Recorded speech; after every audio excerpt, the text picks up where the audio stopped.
All right, you're all set to begin. All right, I will call the Zoning Board of Appeals meeting for Wednesday, May 27, 2026 at 7 p.m. to order. We are on Zoom. All persons interested in or affected by the action of the Zoning Board of Appeals are hereby notified pursuant to Section 11 of Chapter 48 of the General Laws of the Commonwealth of Massachusetts and all amendments thereto that a public hearing is going to be held today, Wednesday, March 27, 2026.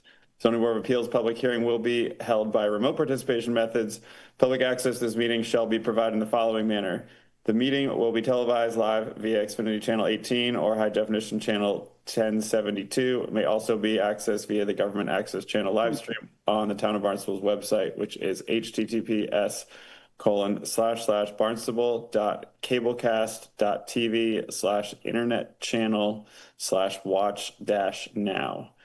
Real-time access to the Zoning Board of Appeals meeting is available by utilizing the Zoom link and or telephone number and meeting ID provided below. Public comment can be addressed to the Zoning Board of Appeals by utilizing this Zoom link or telephone number. The Zoom link is https://townofbarnstable-us.zoom.us/J/81-266-057264 or calling 888-475-4499 and entering the meeting ID 812-6605-7264. Applicants or representatives and individuals required or entitled to appear before the Zoning Board of Appeals may appear remotely and may participate through accessing the link or telephone number provided.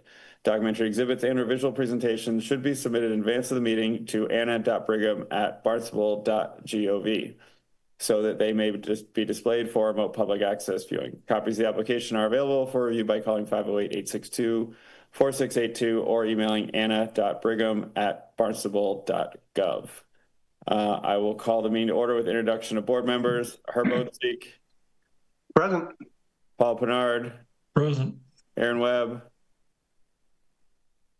You're muted, Aaron. Present, sorry. Larry Hurwitz. Present. Manny Alves. Present. And Deborah Dworkis. Present. And I am Jacob Dewey, so we are all here. Notice recording this meeting of the Zoning Board of Appeals is being recorded and broadcast the Town of Barnstable's public access channel in accordance with MGL Chapter 30A, Section 20. I must inquire whether anyone is recording the meeting. If so, to please make their presence known. Seeing none. We had minutes from March 11th, 2026 and April 22nd, 2026. Do we have a motion to approve? So moved. This is Paul. I wasn't here for the 11th, but I can attest that I saw the video and that the minutes are accurate as presented. All right, do I have a second? Second.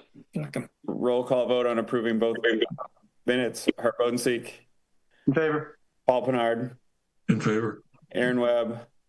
In favor. Larry Hurwitz. In favor. Manny Alves. In favor. Deborah Dworkis. In favor. And I am also in favor. So the minutes are approved. That moves us to our first item of old business, appeal number 2025. Mr. Chairman, I think that there are two sets of minutes. I don't know if Paul made a motion for both. Oh, Paul, were you bifurcating those? Or... No, I just said that on the March 11th that I can attest to them. I approve both. Okay. Then correct. Yeah, I think we approved them together. Anna, was that? I think we were approving both. Yes, that's my understanding. You approved both. Okay. All right, so we'll move to old business appeal number 2025-025, which was re-advertised.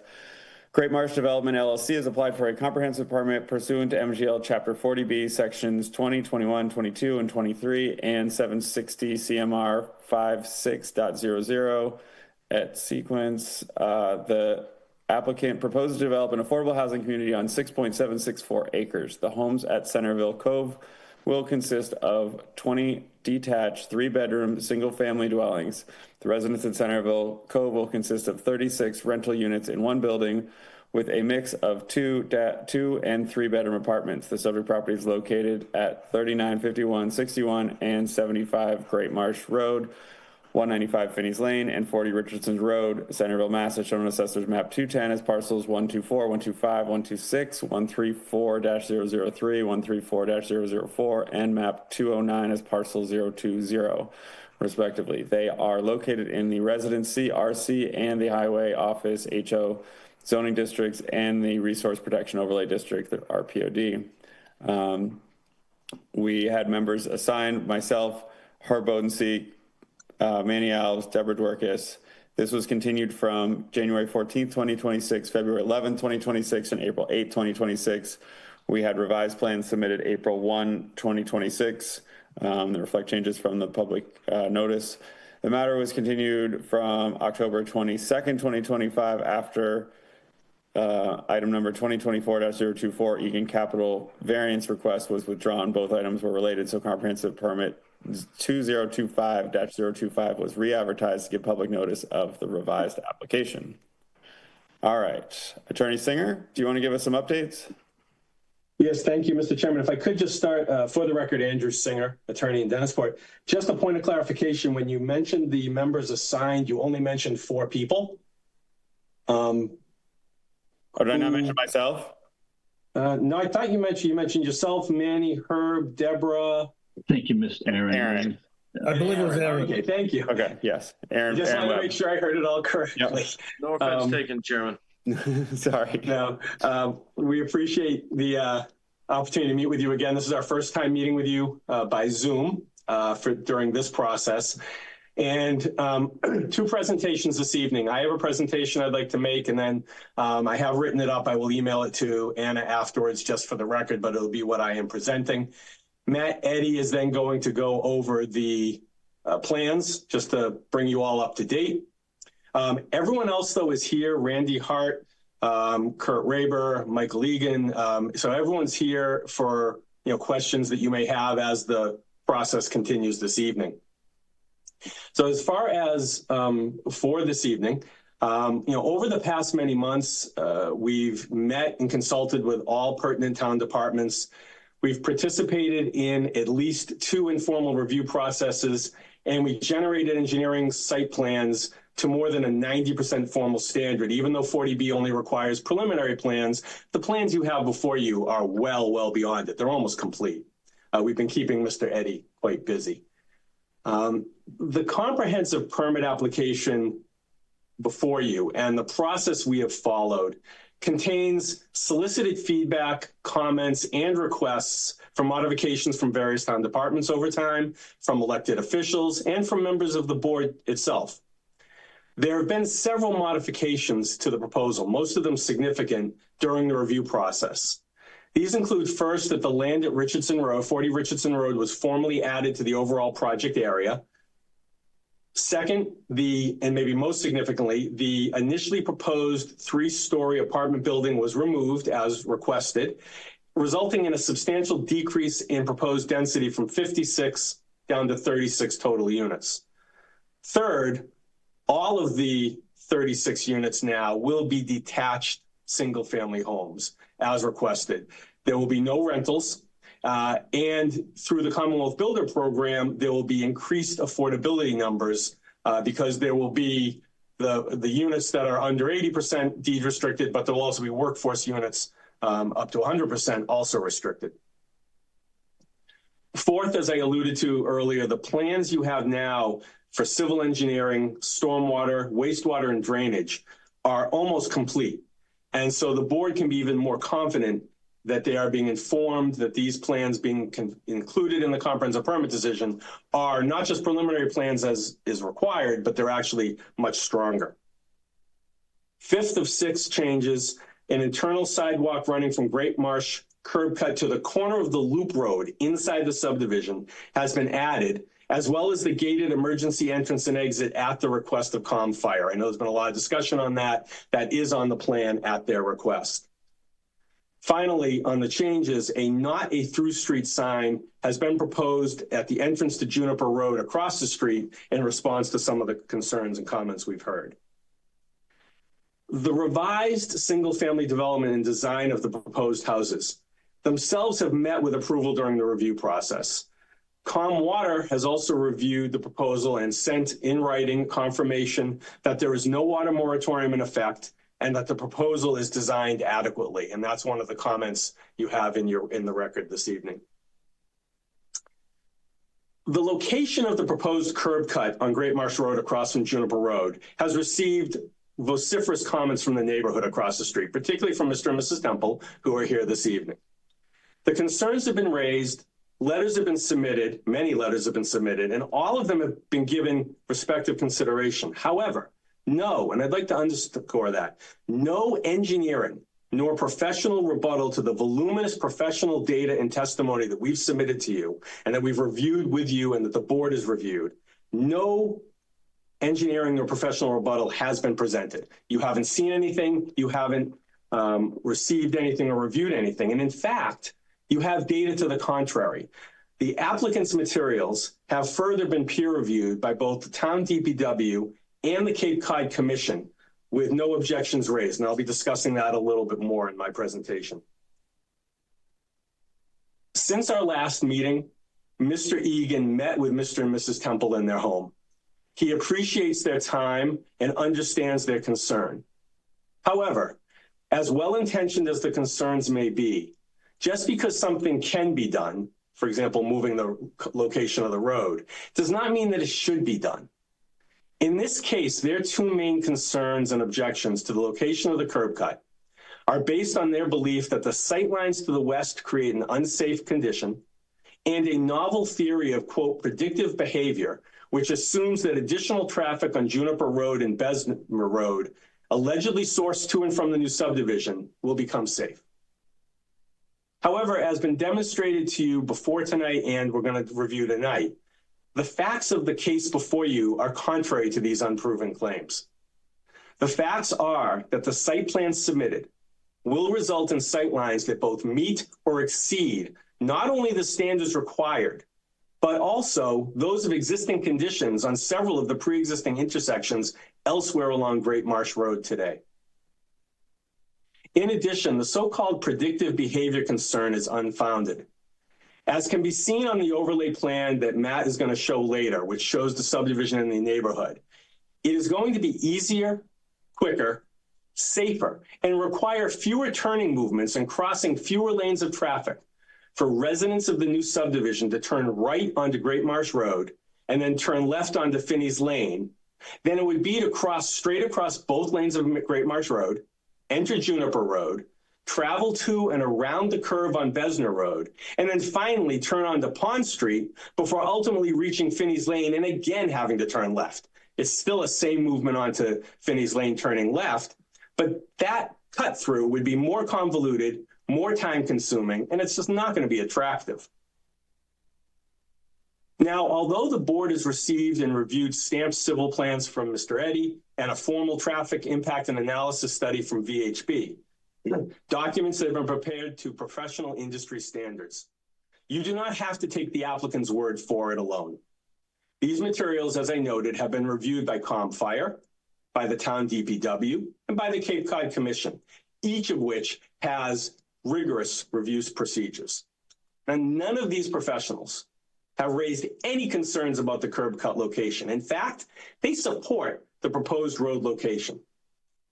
And representatives from the planning department have attended all the meetings with ComFire and DPW, and they can verify the degree that the applicant has been responsive to and incorporated all relevant comments.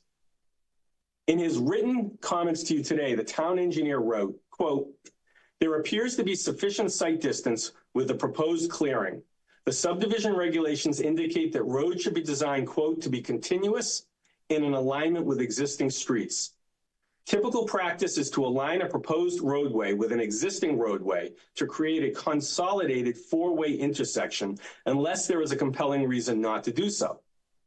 The town engineer goes on in his comments to write that in this case, quote, "It appears that a single consolidated intersection is preferable to two closely spaced staggered intersections." So this is peer review from the town's own engineer.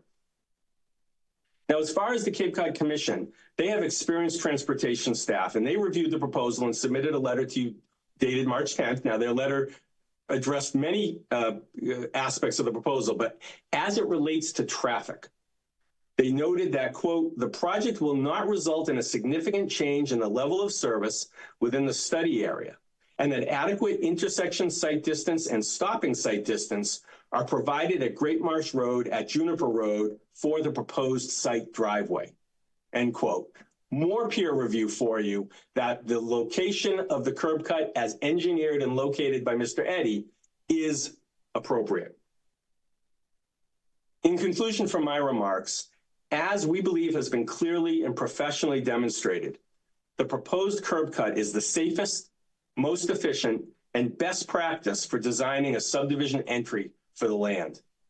For this reason, the applicant respectfully requests that you accept the site layout on the revised plans as submitted and to be reviewed with you further momentarily, and then ultimately vote to close the public hearing and approve the comprehensive permit for this needed affordable home ownership subdivision development.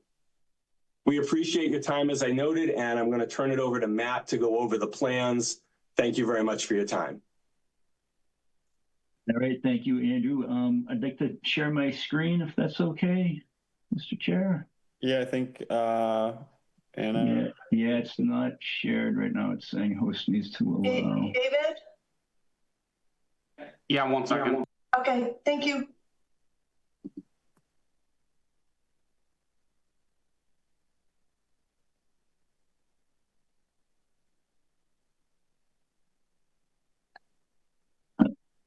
There we go. All set. All righty, thank you. Thank you. Okay, can everybody see my screen okay? Mm-hmm. Yeah? Yep. All righty. Just for the record, Matthew Eddy, professional engineer with Baxter Nye Engineering and Surveying. So as Andrew indicated, I'm going to repeat some of the things that he identified, but we have met and coordinated several times, but more recent meetings with DPW, with COM Fire and COM Water. We submitted updated plans with revision date of 4/28/26. Those were resubmitted to the town on 5/1. I do just want to note that I think, Anna, on the agenda, I think you said that they were submitted 4/1. They were submitted on 5/1, just as a clarification. Okay, sorry about that. We received comments, as Andrew read in, from DPW, from Fire, and from COM.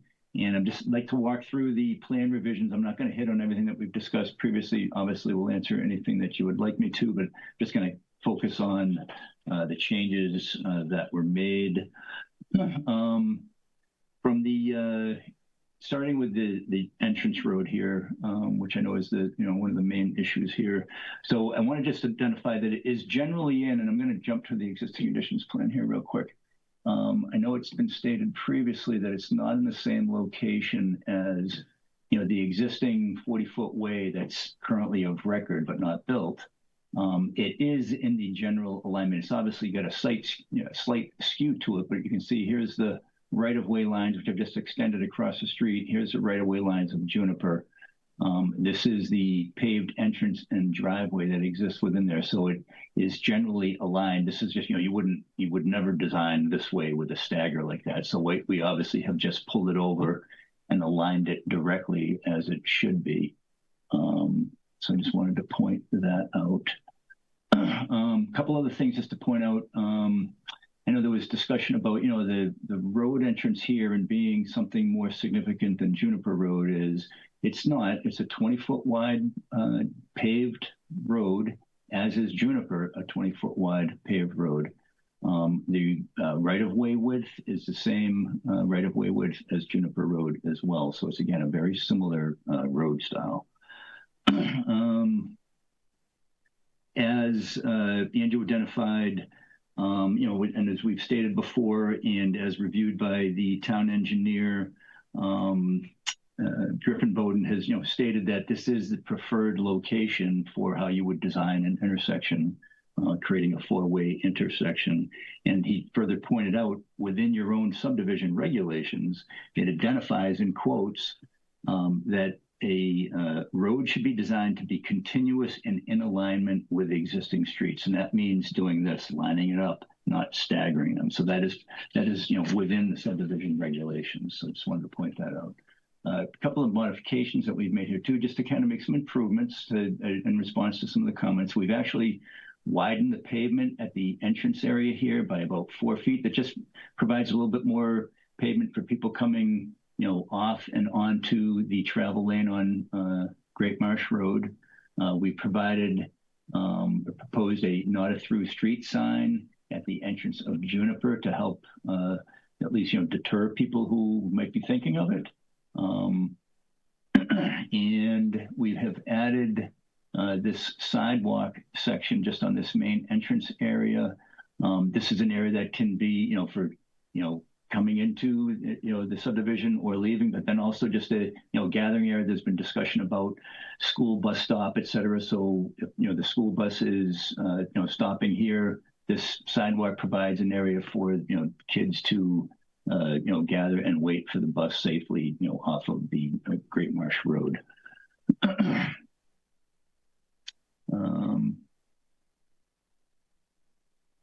So then we have also provided the secondary emergency access, as Andrew identified. We met with COM. They preferred having this. They said that it's a good best management practice. So we said that we would absolutely do that. But we also, what we did is, and this was a comment from DPW when we met with them, which I thought was a really good comment. We pulled the T turnaround in. If you remember, the T turnaround used to be here. We pulled it in so that now the length that's provided here is, if the fire department utilizes this access, their truck, their engine can actually be, it's off of Finney's Lane, and it's able to park in front of the gate here to get through the gate off of the roadway. So I thought that was a really good comment. I just wanted to point that out. Additionally, on some additional sidewalk, there was a fair amount of discussion on the sidewalk and how you get from the subdivision to over to Bell Tower Mall and those areas over there.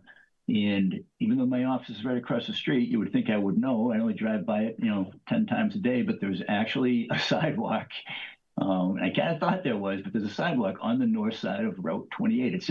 It's actually behind some grade. It drops down so you don't see it, but there is a paved, I think it's about a 4-foot sidewalk all along Route 28, all the way up to Bell Tower and past on the north side. And so this sidewalk is proposed and extended to the crosswalk on 28, which was one of the DPW's initial comments, which we had responded to and provided. And then we've just added this small additional section, so additional crosswalk. This is the new pump station that's there, so a crosswalk across their entrance, and then a small additional paved sidewalk to tie into the existing sidewalk. And now you have that pedestrian connection to all of those commercial uses on the north side of Route 28. Real quick, I'm going to jump to, so this was the kind of overall neighborhood plan exhibit that we prepared that Andrew mentioned.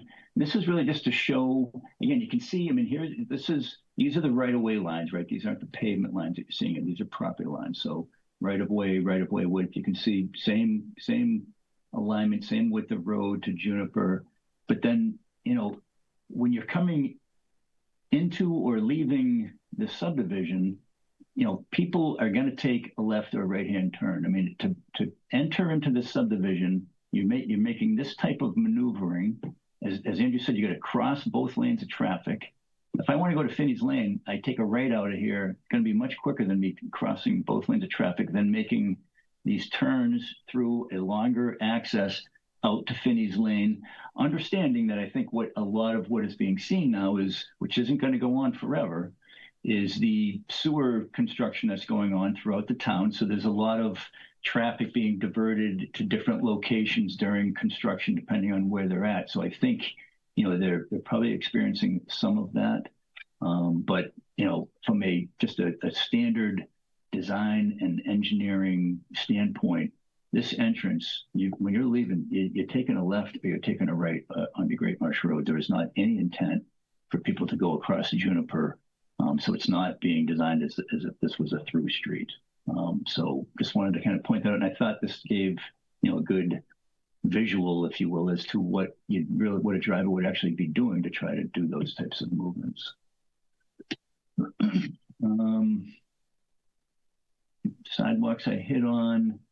We touched on this briefly, but I just want to show that we did add an additional note, and we talked about the the buffer that we're going to maintain along Great Marsh, the vegetative buffer.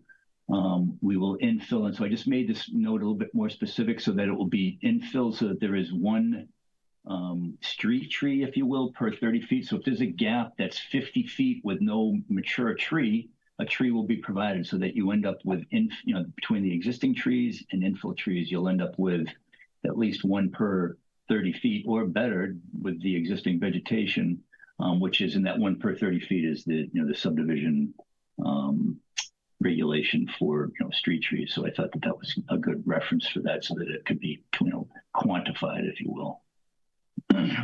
As we addressed previously as well, we removed the waiver request to obtain the stormwater permit from the town. So we will be obtaining a stormwater permit from the town. That's in Griffin's comments.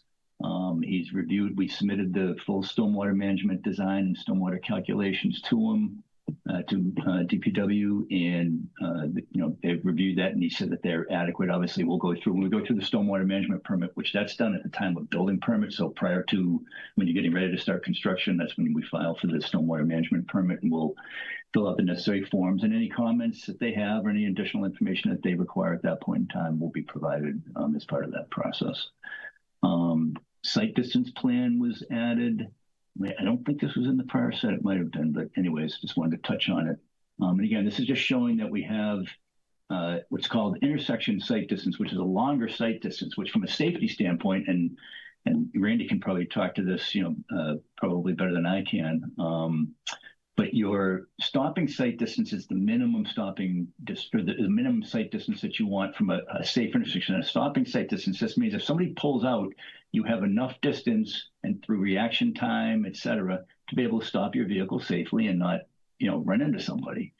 So that's the minimum distance you want. You then have intersection site distance, which is a longer site distance, which allows, as somebody's coming, it allows reaction time, a vehicle to pull out and obtain the design speed of the road, and a vehicle traveling along that same road decelerating only to, I believe it's about 85% of the design speed. So again, an intersection site distance is much longer, and that's what this is providing. This is meeting the intersection site distance. It's 335 feet to the left is the intersection site distance requirement, and 290 feet to the right as I'm leaving the entrance area, the entrance road.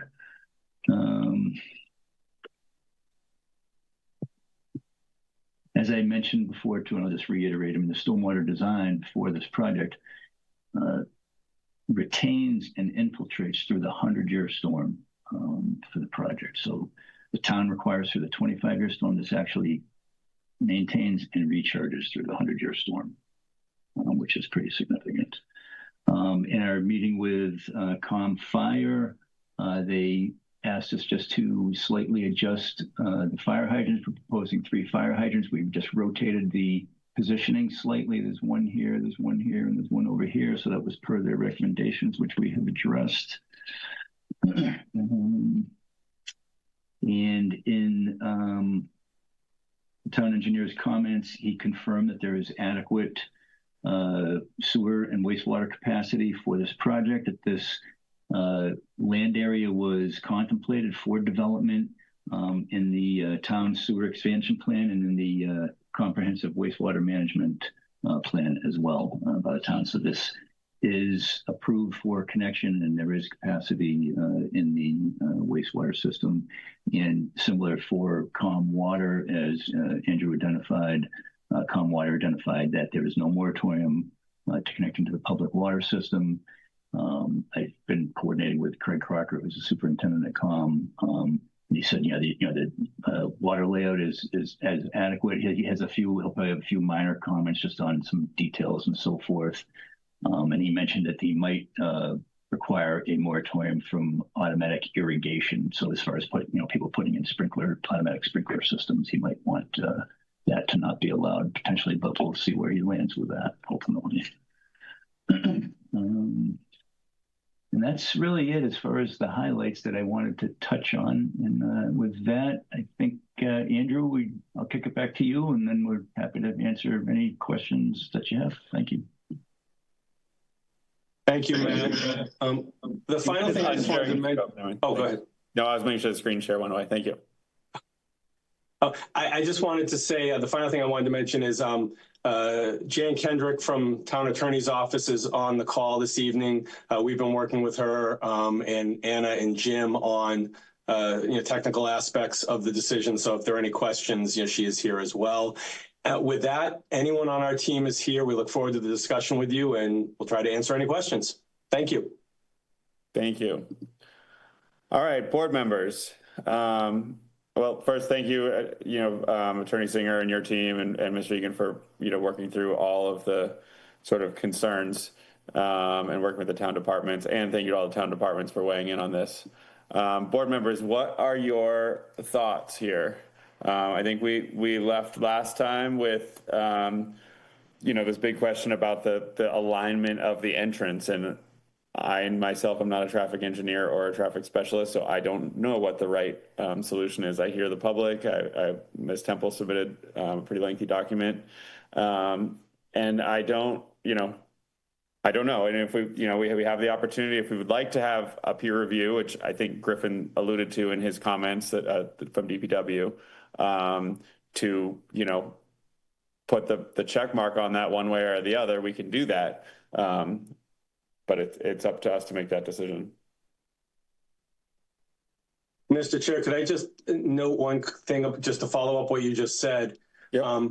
The board is absolutely entitled to request peer review. Peer review, and just based on what Griffin had written, peer review under 40B is review of the materials submitted to the board. So a peer reviewer would review VHB's report. They cannot require, and they would not be looking at in a further alternatives analysis, but they would be looking at reviewing the materials that we submitted that Griffin and the Cape Cod Commission have looked at as well. So you can do it, but I just wanted to note that's what you'd be looking at. Okay.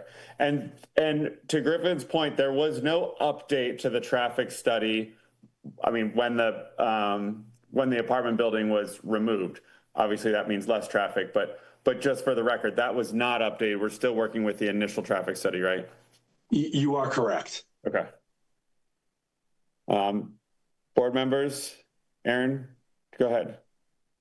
So I can't, I think the applicant has been super responsive in this particular case, so I appreciate that immensely. And his team, Attorney Singer and Court Matthew Eddy and Randy Hart are on point.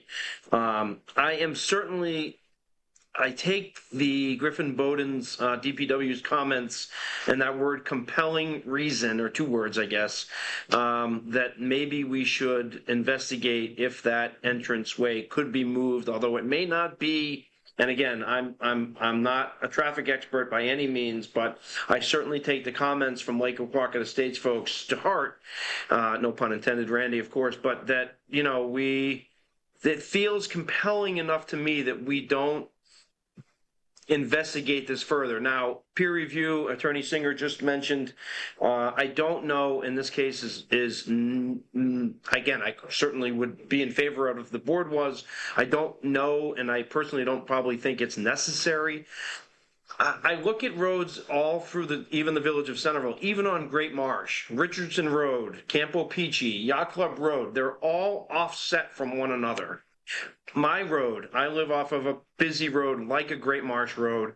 All the roads for the subdivisions that filter in and off my road, Pine Street, are all offset from one another, and they all operate perfectly.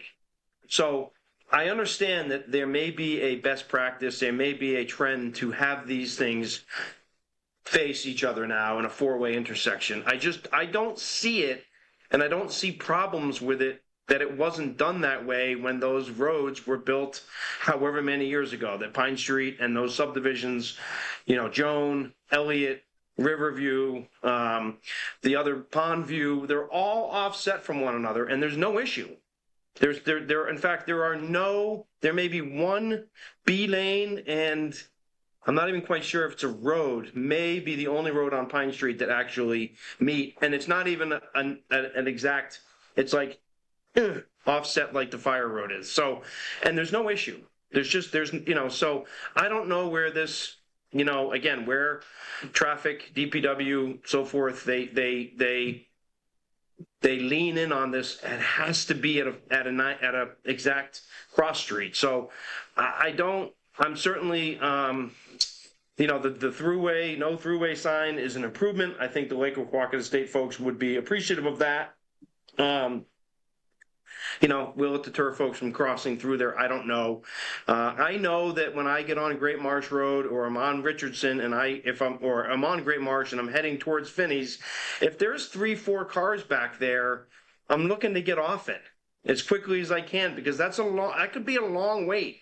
Finney's Lane is a busy road, and if you're taking a left-hand turn from Great Marsh on the Finney's, it can be a wait, and I move quickly.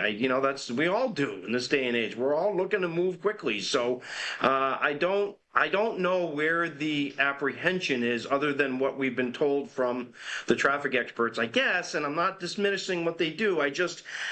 I look around town and I don't see it. I look at Old Stage Road, and that road is just left and rights and left and rights and left and rights. And it seems to work. Old Stage heading from Route 28 to Race Lane, and when it turns into Race Lane is I don't even know what the right word is.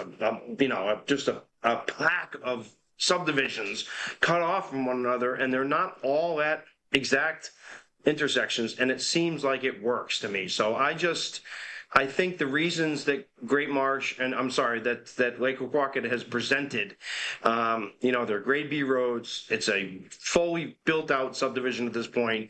It is packed with residents who enjoy being outside on those roads. Any added pressure to those roads would be disruptive to their quality of life. And to me, that means something. So if moving it 200 feet closer to the stop sign at Great Marsh, I don't see where the big holdup is here. I really don't. I hate to add more pressure to the applicant. I really do, because he's been, in my opinion, super responsive, and yet I will struggle with that last piece. Otherwise, we heard from water, we heard from sewer, we heard from DPW. It sounds like the rest of the components are in line. I have another piece that I would like to bring up down the road about sewering, but this big hurdle is what we're facing now, and I really think it's the last sort of hang up here for a majority of folks on this call and for the board. So I'm curious about the responses, and I see Randy Hart's ready to respond, which is great. So tell us what you've learned, I guess, or where those trends first started. I know you've said it once, but yeah. Good evening, everyone. Randy Hart from BHB Transportation. So we don't disagree with you that having offset intersections can work, and they can work well. I think if some of the other streets that you mentioned that are just T intersections down the road, if they had the opportunity to align with a cross street, they would have. They probably didn't have that opportunity, which we do. And the second thing, and this is the more important feature, is that those streets that you mentioned aren't 150 feet apart. They're much more distance separation. And if we had 500 feet of separation here, I'd be singing a different tune in terms of, putting the offset in place. But we're talking about 150 feet. That's simply too close. It's very confusing to have two offset intersections that close together, and it creates confusion. So having them aligned, which is consistent with the subdivision requirements, makes sense in this particular case. If we had more space, I would probably be saying something different, but we just don't have that here. We don't have that luxury. And going 200 feet closer to this is too far? Does it buy us 50 more feet of, I'm just throwing semantics out, I guess, but even 200 to me isn't enough. Yeah. I mean, I look at some of those, again, no offense, Mr. Hart, but, there are roads that are literally, like the fire road on the map currently and Juniper, just offset by 15 feet, and they exist in this town already because of the history again. And had they had the opportunity, maybe they did, but I don't see there being this major issue. So I look at the map, you can look at the property map all through town, and go ahead, Matt. Go ahead, Mr. Well, I was just going to say, we would never, 15 feet, 50 feet, 75 feet, never would do that. I think, that's a lot of that too, just, it's the Cape. I mean, right, you have old, ways and ancient ways and areas and so forth. And that's why you see a lot of the alignment that you see. But I can tell you, I would never design and stamp a plan that created a new road that was like a 50-foot offset. I mean, like Randy's saying, I mean, the alignment directly across is a best management practice, as we try to do with everything, right? It's a best management. Shifting it down, if we can get, greater than 150 or 200 feet, that we're not saying that doesn't necessarily work, but when we have the opportunity to provide the optimum location from a best management standpoint in road design, that's what we opt to. And that's the reason I think that you're seeing what you're seeing. And I get that. But in our case, I mean, we're trying to take in the effects of not only that, but also the well-being of the residents who already inhabit the area. And that is a struggle for me personally, because I think it's an important, compelling reason to look at this. And so the map that I don't know when this was dated, but this was handed out at a meeting prior to our last one, I think, but it shows, potentially where it could be done. And you guys have looked at this better than I have, I'm assuming, but, is there, again, I don't have it right. Oh, it must be this front page, but I mean, they take out, lot number, again, I can't see it in this light, but one of the lots closer to Finney's and make the egress there. Swap over, and I mean, you have the staggered, you're going to have headlights into the houses on the other side, and then the other piece of this. Yeah. And again, we're trying to predict how people are going to drive. Are they going to cut through there? If let's say, Aaron, because you were kind of using your example of what you do. If you're at that entrance and it's shifted, let's say, and you look to your right and you see cars that are at Finney's Lane, there's nothing preventing you from taking a left and then taking a right onto Juniper. Yep, but again, I agree. I mean, does it? Maybe it helps a little bit. Maybe it doesn't. I don't know. Again, we're just, there's a lot of hypothetical on how people are going to react. But that just, again, as I think you described, or Attorney Singer did, going through those neighborhoods are going to be, straight across or right on.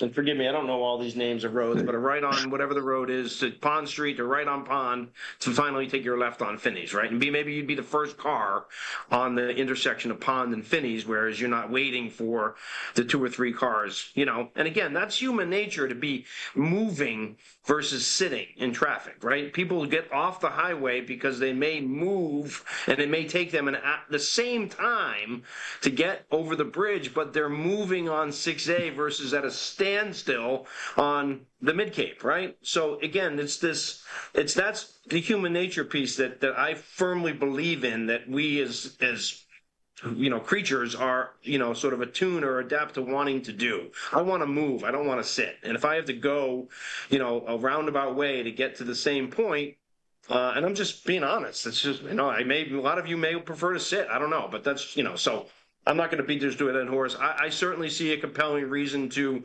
look at this, or at least ask the applicant to, I mean, again, I don't know. I mean, I hate to say move it, but I don't want to condition the project on moving it. I just want to, I guess, hear the other boards, and I'm trying to come up with an argument that might be supported by other members.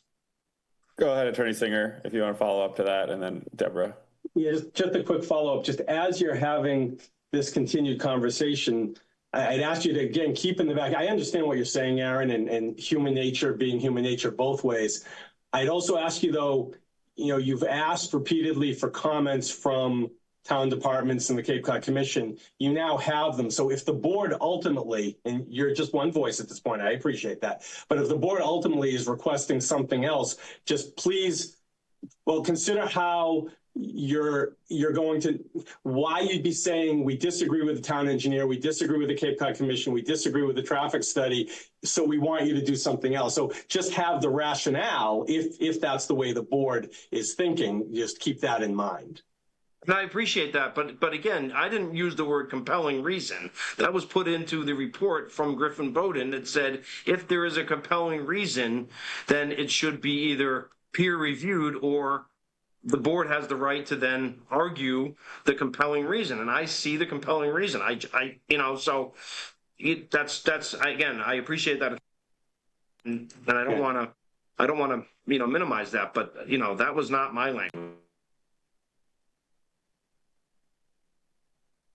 Deborah, did you want to have a comment? I think it's been great how responsive the applicant has been. I thank you, Attorney Singer, for presenting all those responses. I kind of want to dovetail what Aaron has said, which is it's sort of, we speak of, and the letter from the DPW also referred to the road as its typical practice to align the road. And matter of fact, in your description, you didn't, I wasn't sure if you were keeping within the right of way or you had slightly shifted it out of the right of way. And I wasn't sure, you could definitely clarify that. But I think if there was a study that would just briefly address why this is the best, it would answer the question of why it's not typical here, why this is actually good practice at this location to align those intersections. So I add that on to what Aaron's said previously. Okay. Is that a question for Art, or? That's a not a question as much as a statement that maybe looking at this intersection, could it be relocated? I think even your traffic consultants have said that economically switching the roadway alignment would still fit the number of houses if it was better to actually move it. So the question is would it be best to move forward and put that question to rest by doing a bit more of a detailed analysis, because it is typical, it's not mandated, it's not codified, it's just typical traffic engineering, according to what I've heard, to align roadways. Jim Kuffner, can you give us a quick, just sort of scope to go back to what Attorney Singer said, a scope of what we can ask for in said peer review, in terms of, are we just looking at just this, or we can say, what about option B? Yeah, so practically speaking, in a peer review, we'll offer a scope to several traffic engineers to get quotes, and then work with the low quote on doing the review. The review is not to design the project for the applicant, though, so much of what Attorney Singer is saying is correct. We would be providing them with all the information that has been provided to the board. They'll have the ability to understand your concerns through minutes, and for the town of Barnstable, we do a great job of recording all of our meetings, so they'll understand the concerns of the board, but they'll be looking at what is proposed by the applicant. So they'll be looking at the intersection as it is lined up, but hopefully getting to the question that Mr. Orcus mentioned as, is this the best approach? Is there any safety concerns at this location? Is there any impacts to the surrounding area, such as these cut throughs? They could provide some insight into that, I would say, but they would not be looking at, could they, should we locate a driveway here or there. It is what is before you at this time. Okay.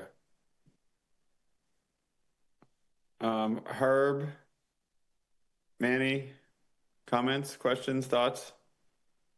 I generally agree with what Aaron and Deborah have mentioned. I agree with them. The one comment in Griffin, the professional, the town engineer's note that jumped out at me is, and this is something that you said, Deborah, but he wrote that the subdivision regulation actually states that roads should be designed to be continuous and in alignment with existing streets. So I think I understand the concerns. I think the quality of life, and I agree with Aaron that someone at that intersection looking right and seeing 6 cars parked waiting to turn onto Finney's Lane is going to go straight across. I think that is human nature, but it appears that there is regulations in place that says where I guess it's doable. The road should be designed to be continuous and in alignment. That's not a mandate. It's not a requirement. So I think based on what Jim just said, if a review could look at, the impact of doing it contiguously in alignment as opposed to moving it, again, not redesigning the plan for the applicant, but just doing and I hear Attorney Singer saying that they can't do an alternatives analysis.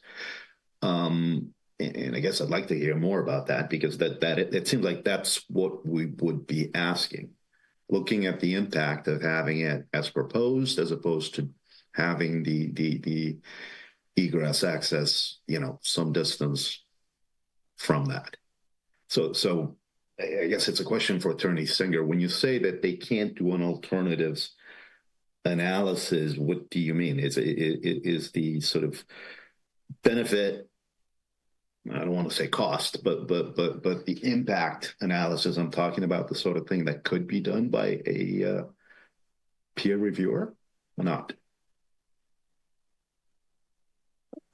I may have to actually turn over to Randy to sort of address that. My understanding of 40B is what Mr. Kupfer mentioned, which is what I stated before as well, is they would look at the professional study, and I think Mr. Dworkis asked, do we have any evidence of why this is the best location? You have I can't remember how many pages VHB's report is, but you have a very lengthy report, which we believe says why the proposed location is the best, why it complies with the subdivision regulations, et cetera. But Mr. Alves, to your specific question, I think what a peer reviewer would be looking at, as Mr. Kupfer noted, is, okay, you have an intersection that's proposed here.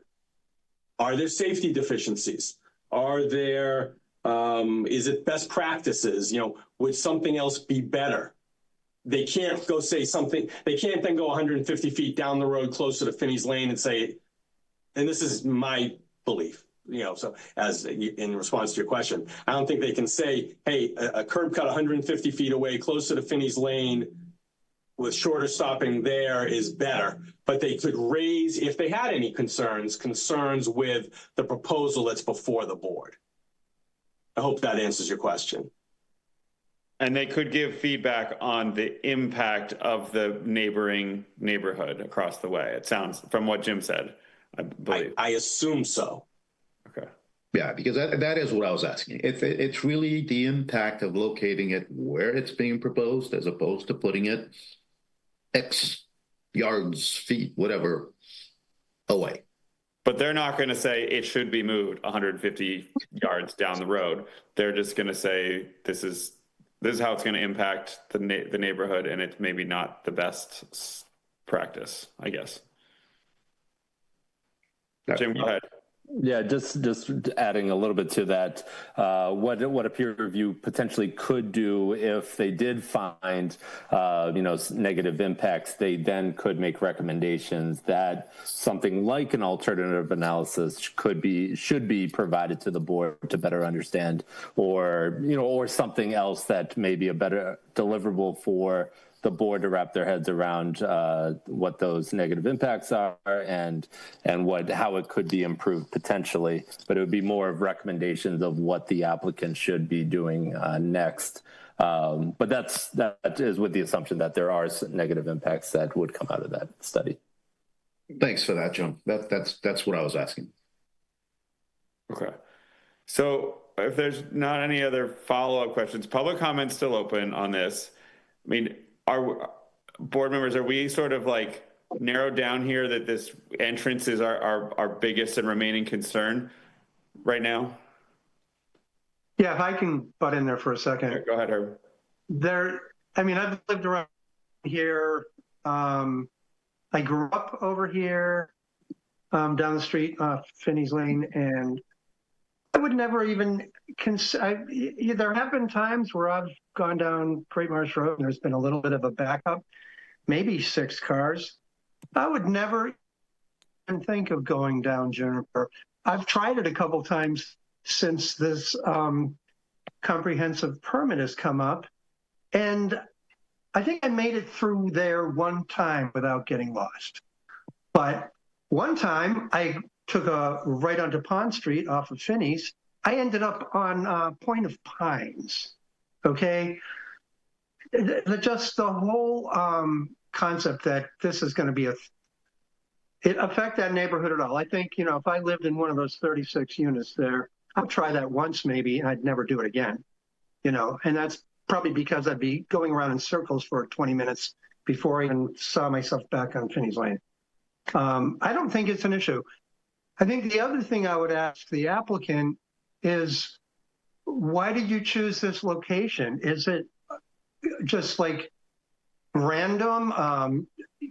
Is it because it's economically advantageous? No, I think it's because the applicant has determined that this is the best location for it. And I'm one of those foolish people out there that still trust the experts, So that's about it. Trust the experts or not, but I don't see, I think we have other issues we might be concerned about. I don't even know what they are, but this is certainly distracting us from really addressing any issues that we might have with this comprehensive permit. I don't think the traffic's an issue. You listen to the experts, do a peer review if you have to, but as several people have said now on both sides, Jim included, it's been reviewed by the Cape Cod Commission, everybody, and I think anybody that, is an expert in the field would have had a problem with it by now. So anyway, that's it. Thank you. Okay. So, I guess, I think it's a matter of what we think about a peer review or not, and if it's going to be effective. I mean, I don't know that it necessarily changes the outcome, but I personally am it doesn't matter to me if it's down the road or it's across. It's just, I want it to be what's right, and I am not the person to determine that. So I'd love someone else, meaning a traffic expert, third party, to make that determination. I mean, I think that DPW said, they sort of, yes, they agreed to it, but they sort of skirted around it a little bit too. They didn't say this was the best.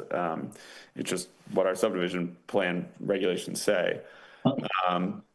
So I think we should probably go to public comment here. And then my sort of thought on process, we need to make that determination tonight. And then we have the draft comprehensive permit that Jan has created.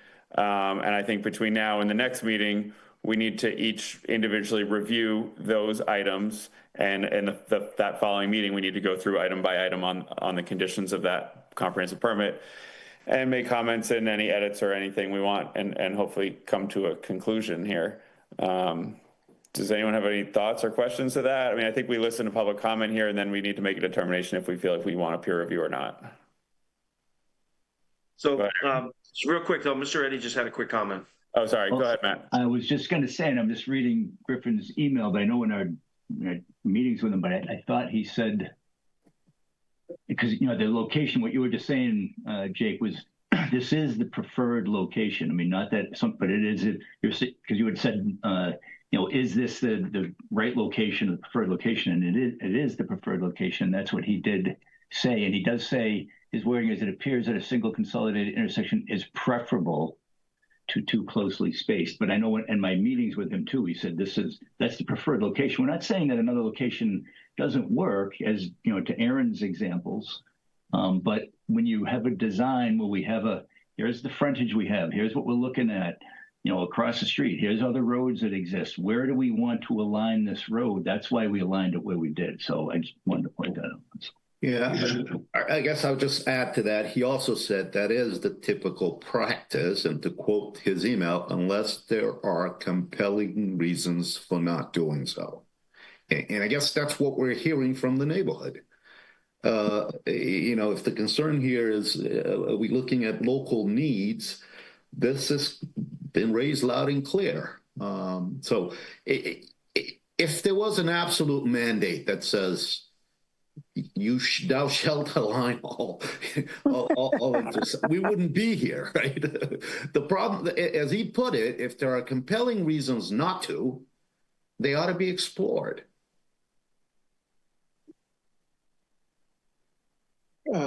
Mr. Chairman, can I? Yeah, go ahead, Mr. Egan.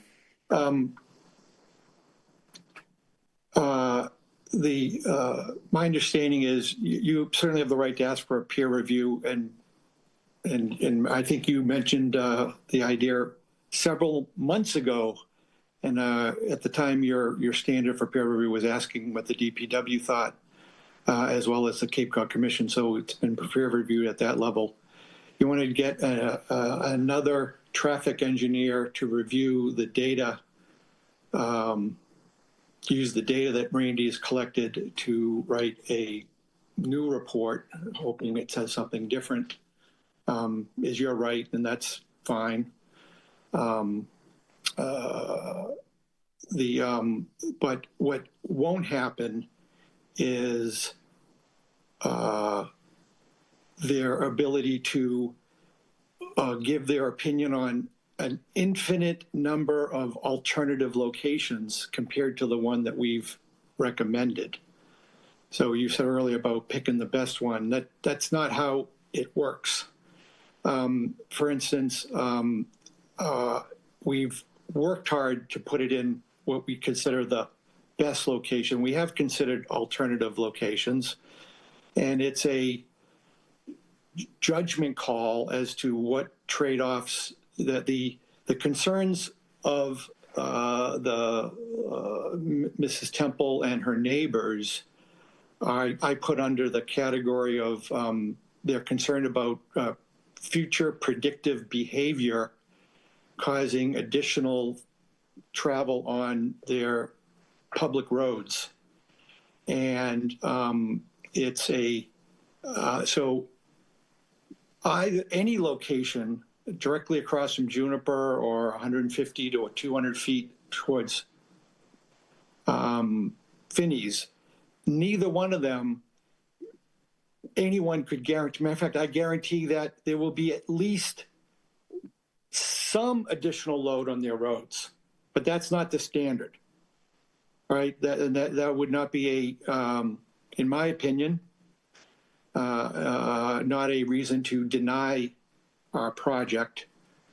And then we're looking at the best. We're talking about trade-offs. One concern I have, and if I did propose a location 150 to 200 feet towards Finney's Lane and asked my traffic person to write a report on it, I would have anticipated other people's concern to make sure their report included it. Specifically, because I'm not a traffic expert myself, but I'm a rational, educated driver, and I would be concerned if I was pulling in and out of a, call it the alternative location. We've now brought into play 3 or 4 driveways on the north side of Great Marsh that presently enter and back out directly onto Great Marsh. We bring that into play very close to this new intersection.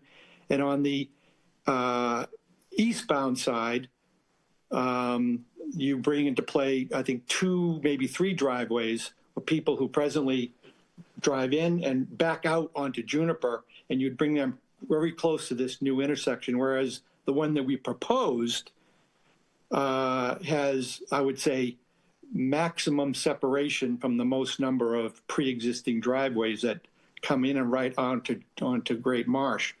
Now, how does one balance that versus the predictive unsafeness that some, I would say, small percentage, potentially possible small percentage of the trips to or from the new subdivision might end up on Bresner. I agree with, I think one of the board members, was it that said he would never turn on to, I didn't write down his name, I'm sorry. He would never turn on to Juniper. I sat in my car at 61 Great Marsh, which is the intersection across from Juniper, and I asked Google Maps, take me to 4 Pond Street. And it tells me to go down Great Marsh, take a left on Finney's, and it says it's 1 minute. I went across the street to, then I said, what's the alternative locations? And of course, the good maps give you alternatives, and it's 2 minutes to cross Great Marsh, go down Juniper, take a right on Bresner, follow the bend, take a right on Pond, and then take a left onto Finney's. It's only an extra minute, but I would argue it's twice the time. So the predictive behavior, I'm not saying it's not a real concern. I can't prove a negative, but and you can ask for a peer review. It's not going to give you the answer you want. You're going to cost time and money, which is fine. It's in the budget. You might be, but all you'll be doing is placating the rules. As a matter of fact, you'll be helping me a little bit. It will be giving us a better, should this be appealed, we'll have a peer review study in the file. But you're going to be asked to approve this location, and you can approve it or deny it. But if you deny it on predictive concerns, I'd be worried. I think it would be unfair, to be honest with you. Okay, so board members, any more follow-up, or do you want to open for public comment? I just want to agree or say that this is such a hot button issue that I feel the only way I can be sure with it is if we had the peer review. I would welcome the peer review. Okay. Then that's fine. The peer review will not compare this to an alternative location. I understand that.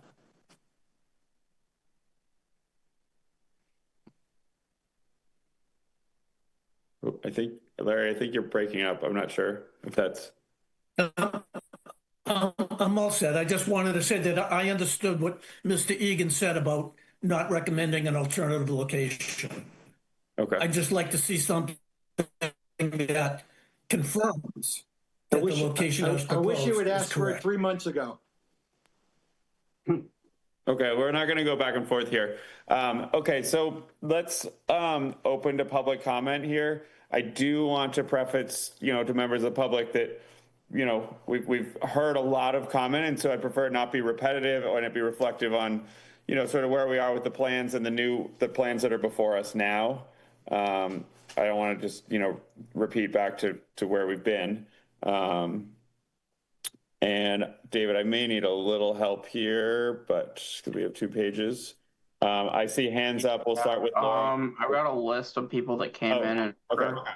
So Roger for Great Marsh, you got 3 minutes. Now's your time to speak. Is Roger still here? I see Roger Berman on the second. Yep, he's unmuted. Okay, there you go. I'd like to not address the Juniper Road question, although I believe it's a legitimate one. The 2 questions that I haven't heard addressed is when would these proposed domiciles be hooked up to the new sewer system, or are they proposed to be with Title V systems? That's one question. And the second one is, given the number of bedrooms being proposed, how many vehicles are estimated per domicile? And we have no garages being proposed, to the best of my knowledge. So if we have multiple vehicles per domicile, my assumption is some would be in the street. And then, so the final question is, having been a selectman in another community here in Massachusetts, the fire department and the ambulance was always concerned about the street width and the ability of the ambulance to turn after they had picked up somebody in distress and depart the area. So if we have vehicles parked in the street, are these streets wide enough to accommodate that? If COMM has ruled on this, then fine. I haven't heard that. So those are my questions. Thank you. Thank you, Mr. Berman. Thank you. Next up, we've got Kathy with a K. I don't know if she's, yeah, Kathy Nelson, I believe. You got 3 minutes to speak. Now is your time. Kathy, you just have to unmute yourself if you'd like to speak. I see her. She's on page 2, but she's not unmuted. Okay. We can come back to her. Let's do Hillary. I believe Hillary Temple. She's got her hand raised. You got 3 minutes. Hi there. Go ahead. Okay. Well, there's a lot of things to address. One thing I wanted to make clear is that we do support the project, that we don't think it should be denied. We think it should be accepted with the condition of moving the intersection. And we are a team, not just Jeff and myself. There's a team of us working together. What we'd like to present tonight is the compelling safety concerns surrounding the proposed intersection placement. The first safety issue of 4, there are serious concerns. This was brought to our attention. There are serious concerns regarding the TIA's application of AASHTO metric versus the Barnstable Regulation 801-13 method regarding stopping site distances. This statute was designed to preserve safety under the subdivision control law codified by Barnstable and cannot be overlooked. The TIA used AASHTO in its calculations. They never referenced 801-13, never used 801-13 data for calculating safe SSDs, and never tried to waiver this safety-related regulation. Barnstable's subdivision plans require compliance with 801-13. A quote from Barnstable's site distances at intersections of subdivision roads with existing streets. Site distances shall be measured in accordance with 801-13. End quote.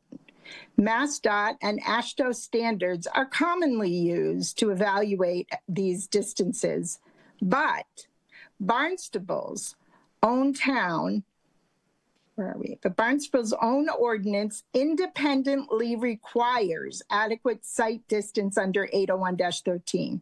A developer cannot rely solely on generalized AASHTO assumptions if the actual intersection geometry creates safety concerns. Therefore, the TIA report needs, at a minimum, to reanalyze the data using code 801-13 site distances. Our team has analyzed the data using the TIA report and the Barnstable Regulation 801-13 and discovered that most of the stopping site distances fail profoundly. This represents a serious safety failure and raises questions about why it was overlooked entirely. The 40B program was designed to promote affordable housing, not at the expense of safety. We have provided a counterproposal that allows for moving the intersection the required and properly spaced 150 to 220 feet that will not impact the project density or viability. Moving the intersection will incur minimal cost and delay and will negate the need for another traffic study using the 801-13 data. This will save traffic study costs and the delays that it would present. Safety issue number 2, the increased conflict points the proposed intersection will create. It will make a relatively safe existing T intersection, which is a 3-way, with 9 conflict points into a complex 4-way intersection with 32 conflict points. This increases the safety risk for vehicles and pedestrians by 40%, as opposed to 2 9 conflict point 3-way. You're at 3 minutes if you can start to wrap it up. Okay. These are important points. Can I use someone else's time? Julie Egley? You can have someone else speak. If you want to. Can I use her time? No, you can pass it on. You can email her to her and have her speak it into the record if you'd like. Okay, I'll wrap it up then. The second issue is the conflict points. Reducing conflict points increases safety, so 40% less safe.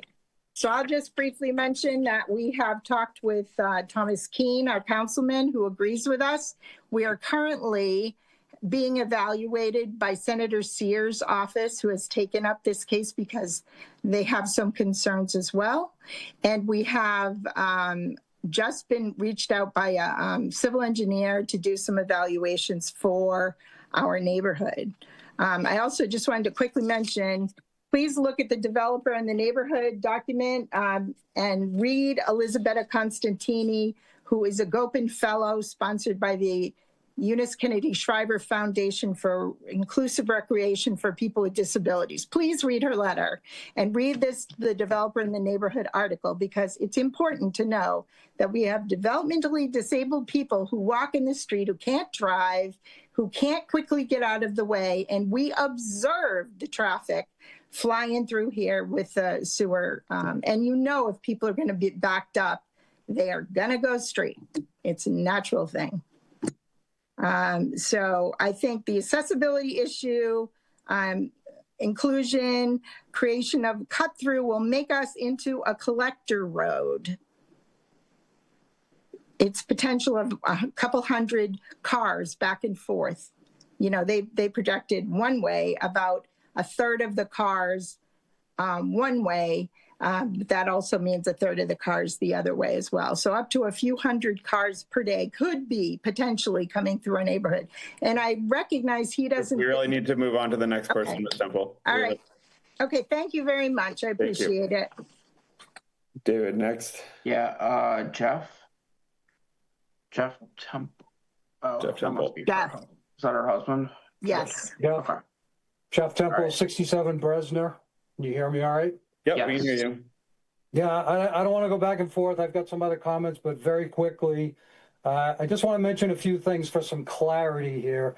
The DPW did not comment on the review that was sent in about a month ago, and you guys have that package with a lot of detail on why we think the intersection's unsafe. I do appreciate Griffin's comments on compelling measures, because I think we can prove that. Cape Cod Commission, according to Singer, did not review the current changes to the project. They reviewed the original project. Not sure what novel theory is, because everybody on the applicant side tonight has given an opinion on why they wouldn't drive through. So I think out in the traffic world, you can model diversion and cut-throughs. So I don't believe it's novel theory.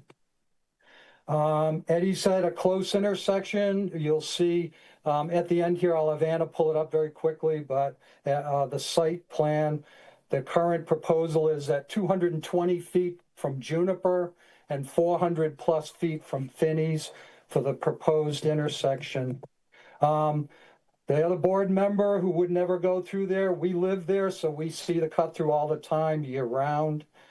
Eddie's comment about the alignment within the subdivision, I think you'll find a lot of those discussed within the subdivision. But again, 801.13 is distinctly talking about intersections in the town, and it is the regulatory authority over AASHTO. AASHTO is a professional engineer guideline to be used in the absence of a codified regulation. A couple other things. The applicant told us the fire gate, which we don't care one way or the other, but it was only for an exit. I heard tonight they're going to enter, which when the vehicles are stacked double, that's going to be an issue. The current buffer at 8 feet is only based on the AASHTO sightlines. I don't believe it'll allow for the required town of Barnstable sightlines that far exceed, in most cases, the AASHTO. I heard ISD mentioned intersection stopping distances. Town of Barnstable does not take those into effect. Their intersections are based on stopping sight distances. It's called out in Appendix A subdivision and then referred to back to 801.13 specifically. As far as headlight sweep, I keep hearing that. You're going to have headlight sweep on the 2 houses at Juniper. You're going to have headlight sweep coming out of the relocated intersection that's actually faces a driveway, not the 2 houses. Okay, I want to jump to a couple of other comments. I won't repeat a lot of what has been said. There were some questions on trip generation. I just wanted to add to the conversation that with the new proposal of houses, there's 4% less weekday, 2% more peak hour trips with that many houses. You are at 3 minutes, so please start to wrap it up. Okay, solutions and benefits. I'll get to the end. Number one, relocating this unsignalized intersection will not end up with a situation like Great Marsh Shoot Flying intersection that has above mass DOT average crash incidents. It eliminates the totally predictable cut-through option, which is and can be modeled the same way the applicant is modeling 10 and 15 years out that there won't be any changes in traffic. Relocation does not impact the density of the project. Relocation does not create economic non-feasibility. Relocation does not create a new 4-way intersection does create a 4-way intersection public safety hazard. The 40B projects were not intended to create public safety hazards, and this proposed entrance creates a measurable and confirmable public safety hazard. This relocation is for the Weeben neighborhood, the 35 3-bedroom home families living in this project, and all the vehicle drivers and passengers on Great Marsh. And finally, the zoning board has the authority and what we respectfully believe the obligation to require the development entry and access point to be relocated based on public safety as a condition of the project approval. Thank you. Thank you, Mr. Temple. Thank you. Linda Lozon, you're up next. You got 3 minutes. Yes, thank you. Good evening. My concern is about parking. I do work at the Harbor Point Memory Care community that abuts this development, and I'm concerned of people not having enough parking in the development itself, and they'll utilize our parking lot. So I have mentioned a couple of times to Mr. Egan, it would be helpful if they fenced off that area, that perimeter that backs up to our parking lot. We already have people who cut through hoping that maybe they can go through our driveway, and then they're met with the forest, so they can't go any further, and they turn around in our parking lot and exit. So I am concerned about that. And this relocation of the entrance, I'm hopeful that you're not considering Richardson Road for some of the same reasons. It's not an easy access. I believe it would impair the safety of our community plus the neighbors that are on Richardson. Thank you. Thank you, Ms. Lozon. David? Yep. Next I have Tara Lewis. You've got 3 minutes. Now's your time to speak. Okay, great. Thank you. Tara Lewis. I'm a resident on Bresner so I can provide firsthand knowledge that cars do in fact use our roads despite the curves and the number of turns. We've seen it, as it's been mentioned recently, due to sewering. Cars that are approaching the intersection with Great Marsh and Finney's, they'll see the stack up and they turn left into Juniper. And I understand this is temporary, but the point is that it happens.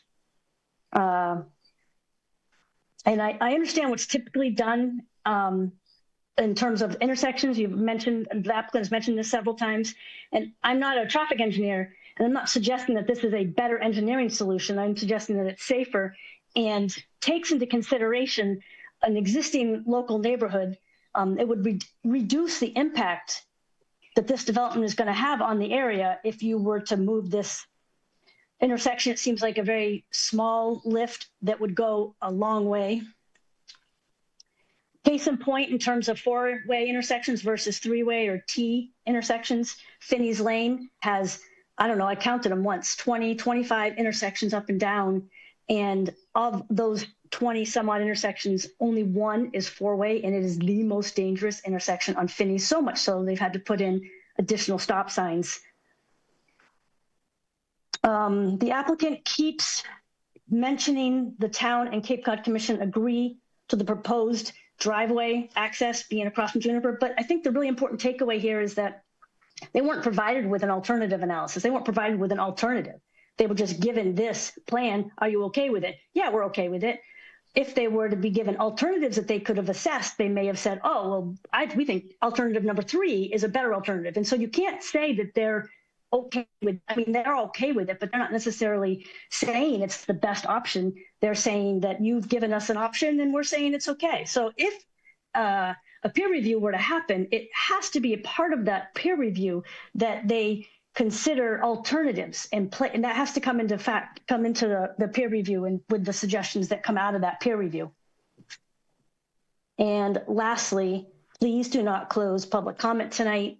This is a virtual scenario platform. Not a lot of people can attend a virtual. Not a lot of people can have the access or understand how to use Zoom. And so having it one more in person, I think would be incredibly valuable to continue hearing public input. Thank you very much. Thank you, Ms. Lewis. David? Next we've got Dory. Dory Weintraub. Yeah, you got 3 minutes. Now's your time to speak. Dory.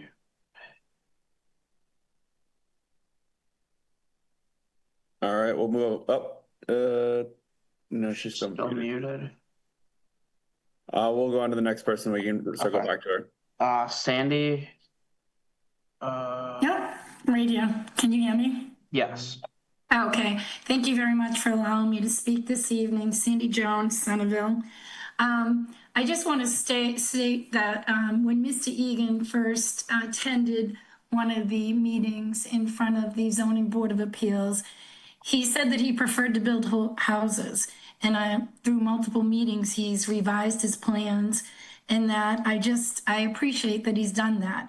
And I recognize that we need housing, and I support thoughtful development. And I also support developers willing to work with the neighbors in the community. I live behind Main Street, Centerville. My subdivision was built in the 1920s. The acreage is from 0.22 to 0.27. And I think that if the homes are positioned tastefully and the landscaping is done tastefully again, that it will work well within the character of Great Marsh Road. The one thing that I do ask you is with the Commonwealth Builders, they do have a lottery program, a residential lottery preference. I would ask that for town residents, Barnstable town residents, as well as Barnstable town employees. I am friends with someone, and I know that his son commutes over 45 minutes per shift at Barnstable Police. So it would be nice to have our town employees be available if you choose to have a lottery program, and that it wouldn't only be to a first-time home buyer. And lastly, the only thing I'd like to mention is there was a fire at a park over in Sandwich, and the firefighters were delayed because they could not access the key to the gate. It was a key program, and they could not access the gate to get into the park. So I just asked that it was malfunctioning, that the emergency access and the public safety be carefully considered for the plans for this project. And I thank you all. And again, I thank you, Mr. Egan, for being sensitive to the neighborhood. Thank you, Ms. Fitzgerald. Thank you. Next we have Lauren Peruzzi. Now's your time. You got 3 minutes to speak. Hello. Couple of things. First of all, I believe that Matt Eddy and Randy Hart, EHB, maybe work for Egan. So their opinions on moving an intersection, I think, are really valid for Mr. Egan. However, not for the entire the project. I would like to, since I live on Bresner, ask that past or best practices, which is suggested, not requires, does not give anyone a right to impede our quality of life on this street. It is very walkable.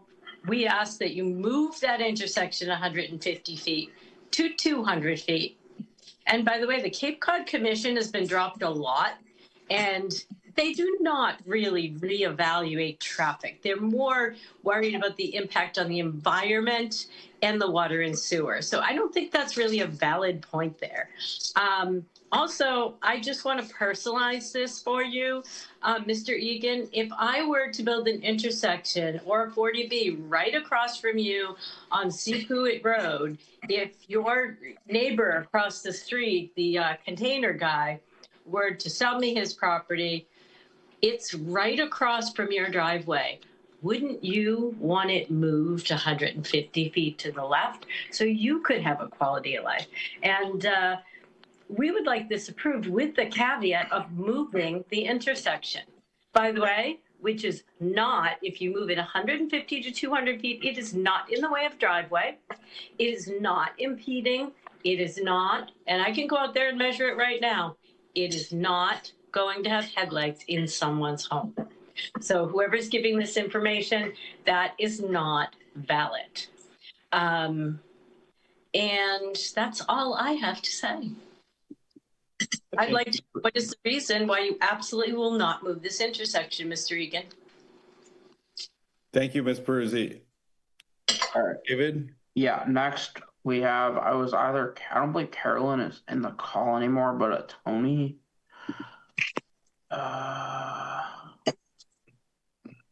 I don't see a Tony. I don't see a Tony either. All right, let's move on. Council Lucky. Actually, no. First, Paul Phelan. If you're here, you've got 3 minutes. Now is your time to speak. Good evening, everybody. Thank you very much, Mr. Chairman. I think this is the 5th meeting I've attended on this subject for this petition. The first night was kind of a waste of everyone's time. The petitioner came back the second night and realized that they didn't need a variance, and we moved on from that. It set a bad taste in my mouth that first night, to the honesty what's taken place. I have no faith, folks, whatsoever in the Cape Cod Commission study. They recently did one up at the Burger King, and where they want to expand the parking lot up behind it, the park and ride. And they made a determination it's 90% full during the day. And I use that almost every day, and there's adequate parking there. So that's one example where I think the commission is, they aren't experts in traffic mediation whatsoever. I do recall, folks, that earlier on in this petition, there was talk about sidewalks, and I guess that was dropped. I'm disappointed in that. I think, anybody that's traversed along Great Marsh knows that we need some kind of sidewalks. The area they're talking right now, a 20-foot wide exit with a small area they mentioned for pickup students. A school bus is 70 feet long. I'm not sure exactly how long that area is, but I don't think it's adequate whatsoever. But I thank you again, Mr. Chairman, and all the members of the ZBA for this time. And you said this is my first time speaking. I've been watching this for 5 meetings, and I appreciate everybody's efforts in trying to make this a good thing. Thank you. Thank you, Mr. Phelan. Next Next will be Councilor Lucky. Hi, thank you so much. I've been intrigued by the discussion of the intersection, and it brings to mind, I think a lot of the people have spoken kind of the character of the place, that perhaps this is an ideal engineering solution, but is an ideal engineering solution always the solution desired? I think about a recent trip I took up to Provincetown, and I think it's through Eastham, and all of a sudden you're at this perfect like intersection with huge granite curbs and all this kind of stuff, and it's very jarring, and it's a perfect engineering solution, but yet you can't get off the road or else you're going to slash your tires on the granite curbs. So, you know, the study you're asking about, and I think, you know, Jim Kupfer and I think the applicant said, you know, you may not get what you want. I think maybe there's an idea that maybe character counts, and that moving it, if there's no real adverse impacts, maybe you just move it because it counts. That, you know, maybe the perfect solution isn't the ideal. But I wasn't going to comment on that, but there's so much discussion, I think it's important. What I wanted to say was thank you so much. I heard Commonwealth Builders tonight. I didn't hear anything else. And if we are entirely in the Commonwealth Builders realm, you know, hallelujah from the highest hills. The AMI you mentioned, you set up to 100% AMI. I wonder how that determination was made. Is there room for a little bit more AMI in this development? I think Commonwealth Builders allows for that. So I wondered how that determination was made. That we have single family homes. I was just at the Comprehensive Financial Advisory Committee last night for the town, and they submitted their operating budget report. And in there, they talked to the chief of police. And the police are not, I mean, probably most people aren't, but the police in particular aren't attracted to the apartment buildings. That we're not getting the recruitment we need with apartment buildings. So this is an amazing solution here. I would like more of this because it hits a sweet spot for our new hire police, the AMIs you talk about. So that's to be applauded, and it hits right where, you know, we just got a report last night on this. The report was submitted to the town council. And then the last thing is back to roads, not the intersection itself, but I know I made a comment earlier, and I think there was some work done that I want these roads in this development to be public roads, and I want them to be built to the standard of a public road, because we're suffering now mightily as a town from all of these developments that were done in the 70s and 80s, and the roads were built to a just horrific standard, and they're all falling apart. So I'm hoping that that effort was accomplished, and if so, thank you so much. I think it should be something we have as a policy going forward, that every subdivision has to build to a public road standard, and we take those roads. Thank you so much. Thank you, Councilor Ludke. Who do we have next, David? Next, somebody named Randy, I was told this year. Not Randy. Should be, I don't know. Oh yeah, Randy EGLI, Great Marsh Road. Yeah, I was going to read the rest of Hillary's comments in, but I haven't received them, so. Okay. Yes. Sounds good. And then Tom Keene has his hand raised. That's the end of the list that I had. Or unless we circle back to either Kathy or Dory. Yep. I don't know if those people want. Councilor Keene, go ahead. Still speak. Thank you very much for the opportunity to speak. Tom Keene, Councilor Precinct 2. This proposed development is within my precinct. I guess first I just want to say that the proposal as it now stands is a vast improvement over what was originally proposed. And I think particularly with the apartment building no longer being there, and now that we have 36 single family homes, this will be truly an asset to the community. I, however, do share the concerns about the neighbors about the intersection, particularly onto Juniper Road, and but also acknowledge that it's kind of a factual issue.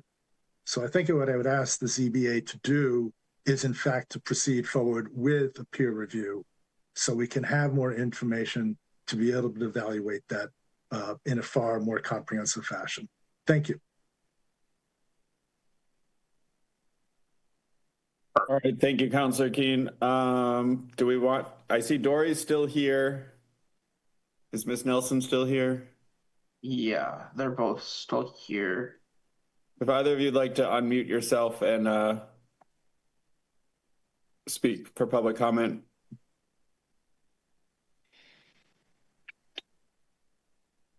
Is there anyone else here that has not spoken that would like to speak for public comment? Mr. Egley, did you want to speak? No, he said that he was gonna read off Hillary's comments, but he never got them. Okay, well, we are going to keep my intention would be to keep public comment open to our next hearing, because I think the conditions are also important. But I would pass it back to you, Attorney Singer, if you want to respond to any of the comments tonight, or Andrew, if you want to say something, please do. If not, I'd like to ask the chairman a couple questions when you're done, Andrew. Okay, yes. Actually, Mike, I'll turn it over to you to start. Go ahead. Mr. Chairman, I want to reiterate, I met with the Temples and I've talked to Councilor Keene, and, I have no pride of authorship. Unlike perhaps Matt Eddy, who designed a beautiful subdivision, and might have some pride of authorship of putting it where it belongs, the curb cut, I mean. I have no real pride of authorship. I'm trying to be practical, and I totally respect the neighborhood character. I think one of the councilors mentioned the character, and I believe in that. It's probably the art over the science. And I've always wanted to build something that, I could be proud of. And I've done that throughout my career. The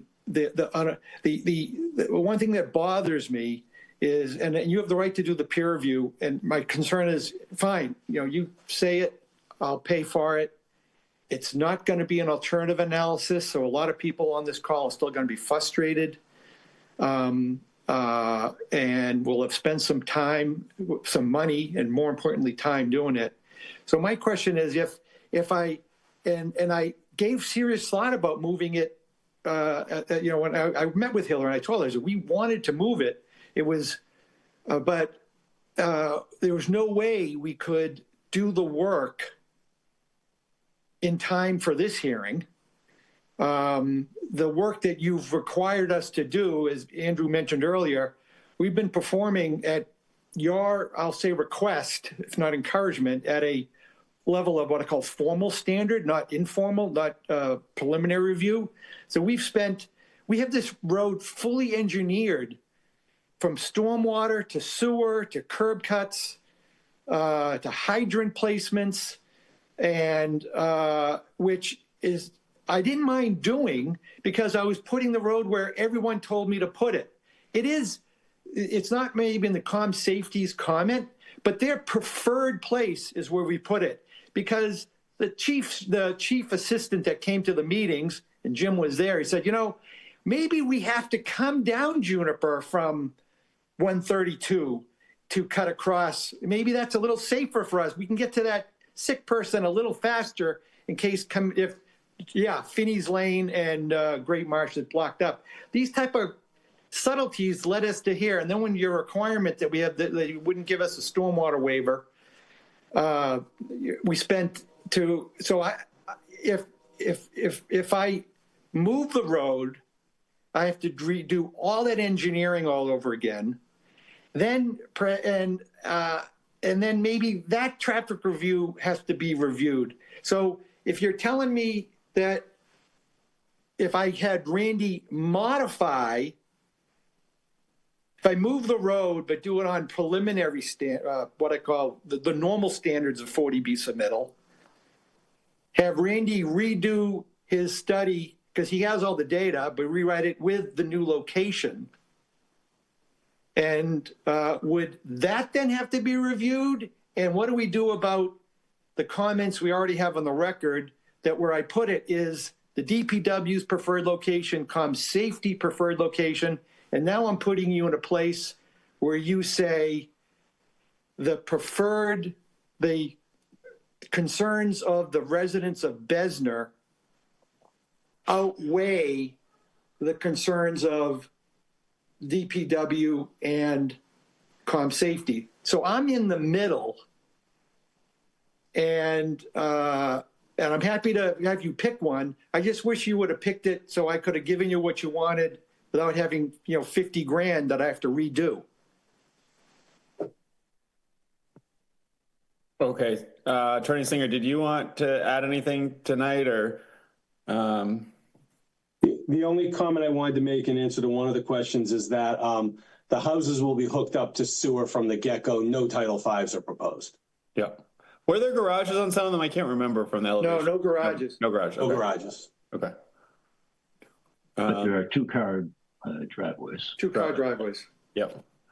All right. So board members, how do you want to proceed?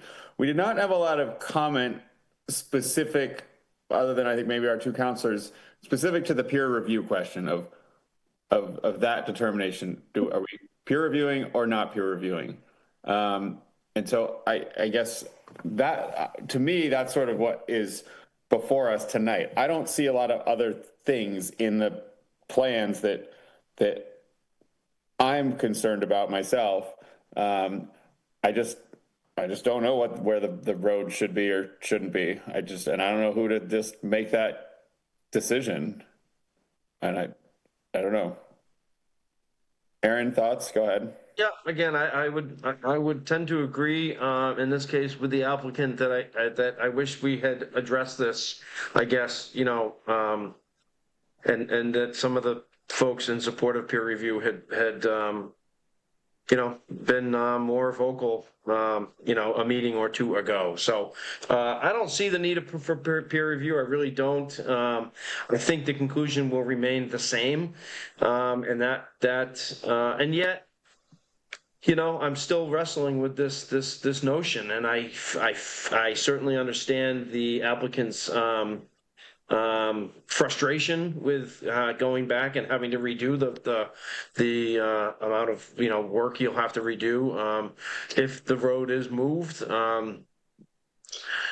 I guess I'm really torn. I don't know. I don't want to do the Temples raise very valid points. They're very dedicated to this project. They're working hard on it.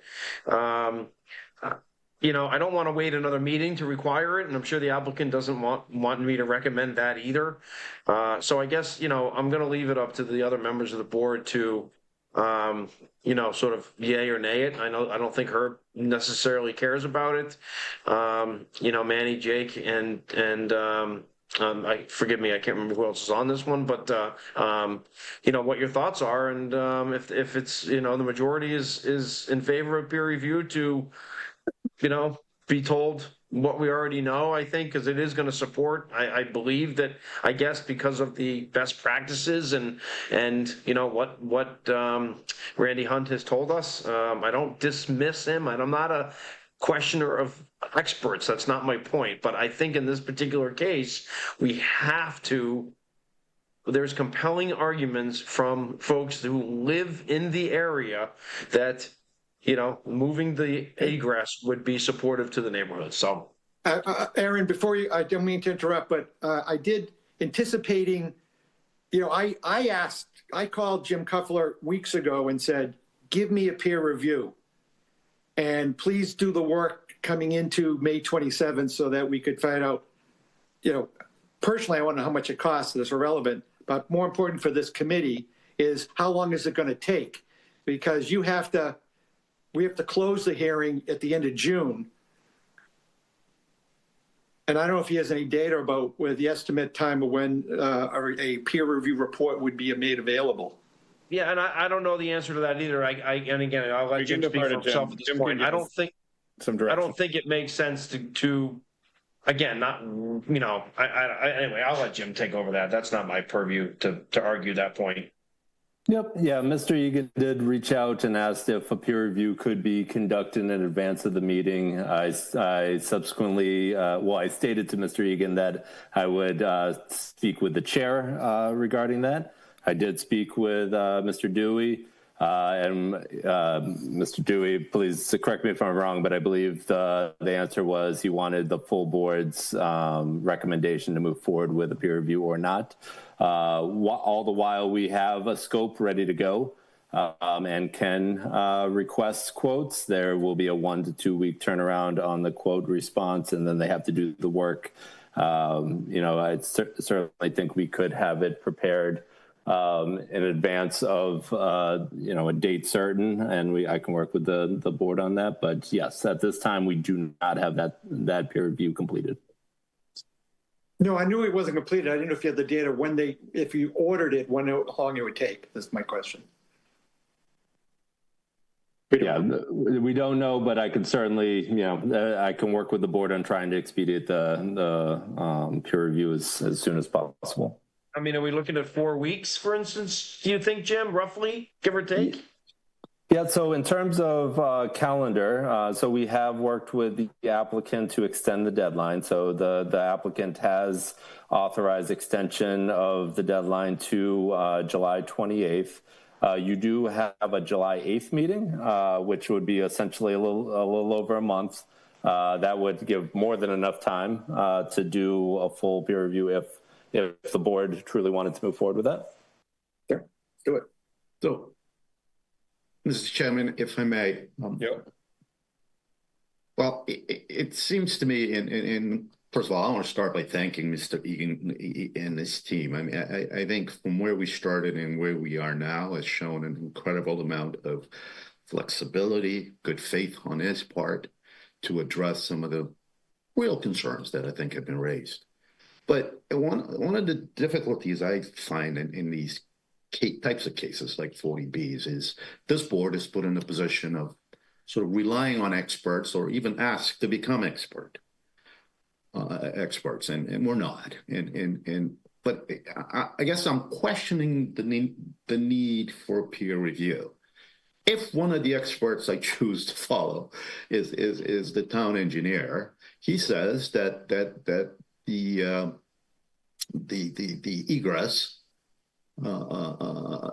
may be placed, or should, the typical practice is to align roadways, unless there are compelling reasons not to do so. And it seems to me that if what we're asking is for a peer reviewer to tell us that there are compelling reasons, I'm not sure there's an expertise in that. Frankly, I've heard it. I think that the characteristic of the neighborhood, the quality of those roads, we've heard from the people, the safety issues. If there are, and you do sort of you weigh the pros and cons, right? If it could be done, and I appreciate the numbers that Mr. Egan put on the table, at not a significant cost, and it wouldn't really hurt the nature of the proposed development. I guess I'm wondering if this board shouldn't just make the decision and obviate the need for a peer review, because what we're asking the peer reviewer to say, if I'm following Mr. Griffin's email, is there is a compelling reason here not to follow the typical practice. I've heard that. I mean, it's just my thoughts. Okay. Jim, just for process here, would the process, if we wanted a peer review, someone would make a motion for the peer review and we'd have a second, we would vote and it would be majority? Yeah, you technically don't have to go that formal, but yes, I think it would be good to, vote on it just so that we can have that for the record. Okay. So, Herb, you're also on this. Deborah, I mean, where are you guys leaning towards? Peer review or not peer review? Well, who pays for the peer review? I do. The applicant. The applicant puts money in, and then the town staff will select the person independently, and they'll make an independent determination. Andrew, you personally, and I'm not taking sides. I'd like to think that I'm about as impartial as it gets. But I don't see the need for a peer review. I really don't. But anyway, that's just me. Anyway, speak ahead. Mr. Dewey, this is Andrew. Can I make a comment? Yep. Or it's a question, actually, following up Mr. Bodensee. So I'm going to ask you to look into the future. If you, and this gets back to what Mr. Alves just said, if you request a peer review and get the peer review, would that change the board's ultimate vote? I mean, if the peer review says what we all think the peer review is going to say, is the board going to then accept the design, or is the board going to, and I think Mr. Alves alluded to this, say, we're going to have a condition that you move it, and then we would have to decide whether or not we want to appeal that. I'm just trying to figure out where this goes after you would have peer review. I mean, I guess I don't know. I don't know how you can approve it without. How do you approve it with and just saying move the road? Jim, I don't know what the peer review exactly will entail. What it'll say. I mean, again, conditioning the project on moving the road certainly saves the applicant again, it costs him initially some money, but it saves him the act of the appeal, which can get expensive. Again, I don't want to use these. No, you're right. No, Aaron, if that's, if there's a path, if we, I'm not spending 50 grand again. Right? I get it. I feel you. Right? And I don't blame you. So I really don't. I'm certainly frustrated that we've gotten to this point. Discussion between board members here. Yep. I'm sorry. Aaron, So Aaron, you and Manny, correct me if I'm wrong, you're saying that we should request that the road be moved as a condition of the permit to a location without a peer review. I think so, because I fear that what Attorney Singer just said is what's going to happen. We're going to be right where we are right now after we get the peer review. But my feeling is then we've done our due diligence, that a peer review has said, yes, the road should remain where it is designed. That is the best practice. And someone has checked that box as an expert for us. Yeah, but we also have an expert on the record that says that typical practice may be deviated from or departed from if there are compelling reasons to do so. And it goes back to, what have we heard? Are there safety in neighborhood traits here or characteristics that are sufficiently compelling to say, that may be the typical practice, but it need not be followed here? And I think I've heard enough to say, I'll approve this with the condition that the applicant agree to move the road to a location if the applicant deems appropriate, but that does not create the four-point intersection with Juniper Road. That, I think, I'm afraid we're going to take a detour and end up in the same place if we go down and request a peer review. Okay, I'm going to go back to Mr. Egan here. Mr. Egan, would you prefer that we tell you to re-engineer and move the road as a condition, or you rather have a peer review and we work with the determination of the peer review? To fully give you an answer, I would want to ask my engineer how to, and maybe you have to opine, to what level of planning do I have to do on the new plans with the new location, like redoing all the stormwater calculations and then getting DPW to issue comment letters on that and go back to comm safety and have them give comments on that and re-engineer? Because you've put me in a box where you've made me do what I call formal plans. When I've been trying to tell you for a year, we're only required to do informal. But Mike, let me throw this out there, because it's, listening to all this, and this is kind of thoughts I was having. If we move the road If I do some And the sketches on a board, and piece the of board paper and you agrees say that's to, okay, hear me out, hear me out. And the board agrees to approve it with that relocated road without us doing, which we will have to do with DPW when we're going through the stormwater permit, but not redesigning all the stormwater management now. Shift the road so you have the alignment shown, and then with the condition that we got to get a stormwater permit with DPW, which is what we asked first and 12 months ago. And then we can do the stormwater management revisions through that process, which would be typical. I think that would be probably a practical approach for this, so that we're not doing all that redesign right now, but we're saying, okay, yes, the entrance is going to move. We move it, 150 feet or more, 200 feet or more, whatever that number is, and then we got to figure out where the alignment is with the other proposed roads that we're doing, but keep it at a simplified level for this board and for the comprehensive permit, and then knowing that we will be updating all of the detail that we need to for construction drawings going through DPW, stormwater management permit, et cetera. Can you get that done before the layout shift? I can do, no problem. It's okay. Stormwater and grading, that's where that's intense. Okay, that's okay. Mr. Dewey, if that's the question, would the board accept what is legally required, which is a more preliminary plan, a la what Matt just said?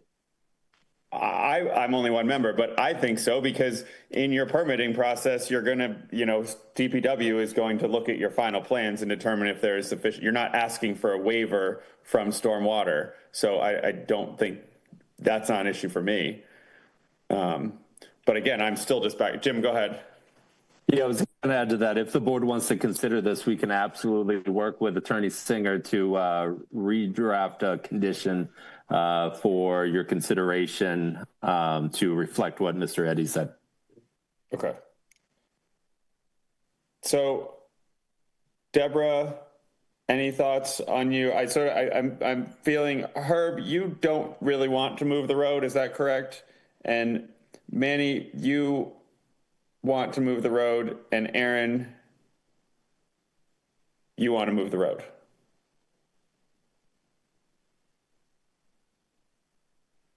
Okay. So it seems like maybe we don't need a peer review, and we could vote to have the road moved, and Jim can draft conditions reflecting that. Is that accurate? Manny, Deborah, Herb? Herb, you're muted. Yeah, what do you got, Herb? I'll be voting against moving the road, but the rest of you sound like you want to move the road. And so I'll ask you the question that I asked Mr. Egan. So would you want to, and you would not want a peer review? You feel comfortable? I just want to save the money. Where it is. So, Mr. Dewey, if we continue, I don't know, Matt, if you need 2 weeks or 4 weeks to, and maybe I think what I would like to do is give you preliminary plans for an alternative road, 100 to 200 feet to Finney's, and for your consideration and approval. I think you should require me to ask Randy to update our existing traffic study, taking into account what would be new sight lines, and at a minimum, and the change in the unit count. A practical. I mean, I'd want it myself. And he could reflect the lower unit count, as Matt just said. Yeah, and he could reflect the lower unit count. Yeah. And if Mr. Chairman, if that's the way the board would like to go, recognizing that Mr. Bodenseek would not be in favor of that, is there a meeting before July 8th that we could be on the agenda? I mean, Anna, I'll defer to you. We have a busy schedule coming up. I would say there isn't any way we could put you on before July 8th. We've got appeals coming up that are will bring out a lot of public comment. And but you know, Jim can speak to it also. Yeah, so it's wholly up to the board, but Anna's correct. I mean, July 8th is the most reasonable next one. Our next meeting is full at this point. May be able to consider the second meeting in June, but that would probably be the earliest. July 8th would make the most sense for the board's workload, though. Thinking of expediency for the, I'm sorry, Mr. Webb had his hand up before me. No, that's okay. Go ahead. No, I'll wait.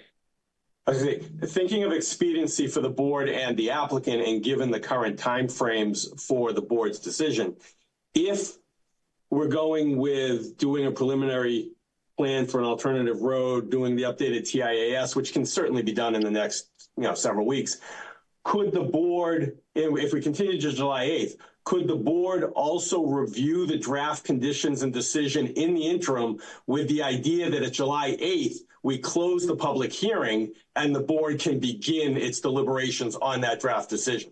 That would be my intention. That, we just have to make sure everyone's comfortable with this road plan, that's the way it's going. But that would be my intention, is that, yeah, we update the draft permit, everyone reviews it before that meeting, and then we will, I want to make sure there's enough time in that meeting to go through it, piece by piece, and make sure we're comfortable with everything. Aaron, go ahead. So that was exactly my point. I mean, again, we received this stuff, unfortunately, and again, people are busy, I get it, but we didn't get the draft, and no offense to anybody, but we didn't get it till this morning.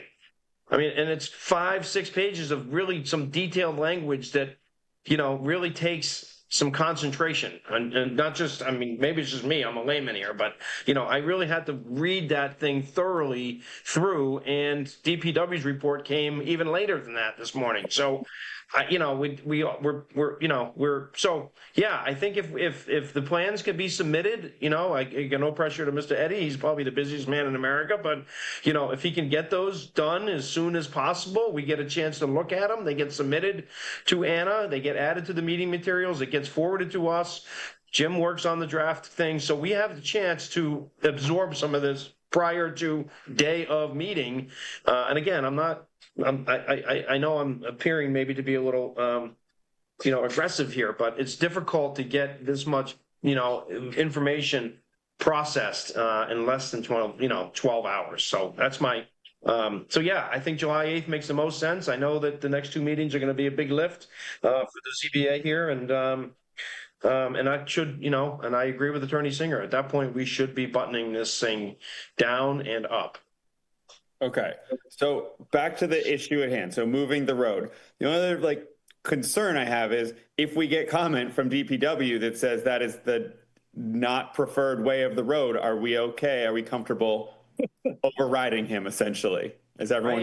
I am 100% because it's the characteristics of the neighborhood and the compelling issues that this particular subdivision as a 40B as presented, affects not only just the egress for them, but the egresses and neighborhood, livability for those that are established on Great Marsh. So I'm totally, I like Griffin, good dude.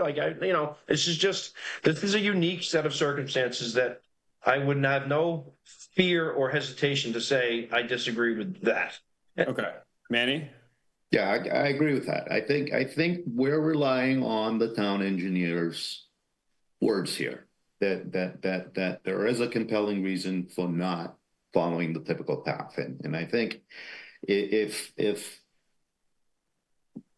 we were to get something to the contrary, let's say, it'd be inconsistent, and I wouldn't be uncomfortable. And by the way, the regulations permit us to seek comment from various departments, but we're not required to follow them. But so in your situation, if they came back and said that the proposed approach is inferior to, I wouldn't be troubled given the compelling reasons for moving it.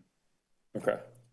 So I just have one more comment too that I'd like to throw out there, which is that I'd like and as Mr. Egan pointed out, that Mr. Hart does a analysis of what the conditions are going to look like with the road moved.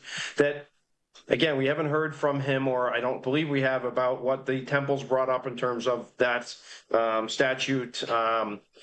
I can't remember the numbers, but you know, if that is could be looked at in conjunction with, you know, the unit number decreased and movement of the road, because that was, you know, that was compelling testimony from them, and I don't understand it, but you know, could that be a part of his newest analysis?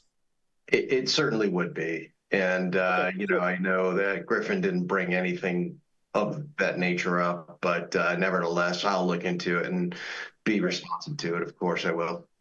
Perfect. I'm in. Deborah, go ahead. This is not a location where there are infinite choices. There are just a few locations that you could actually move the road to. And just to speak to Attorney Singer, yes, there is a plethora of information that's been done and been submitted, been reviewed.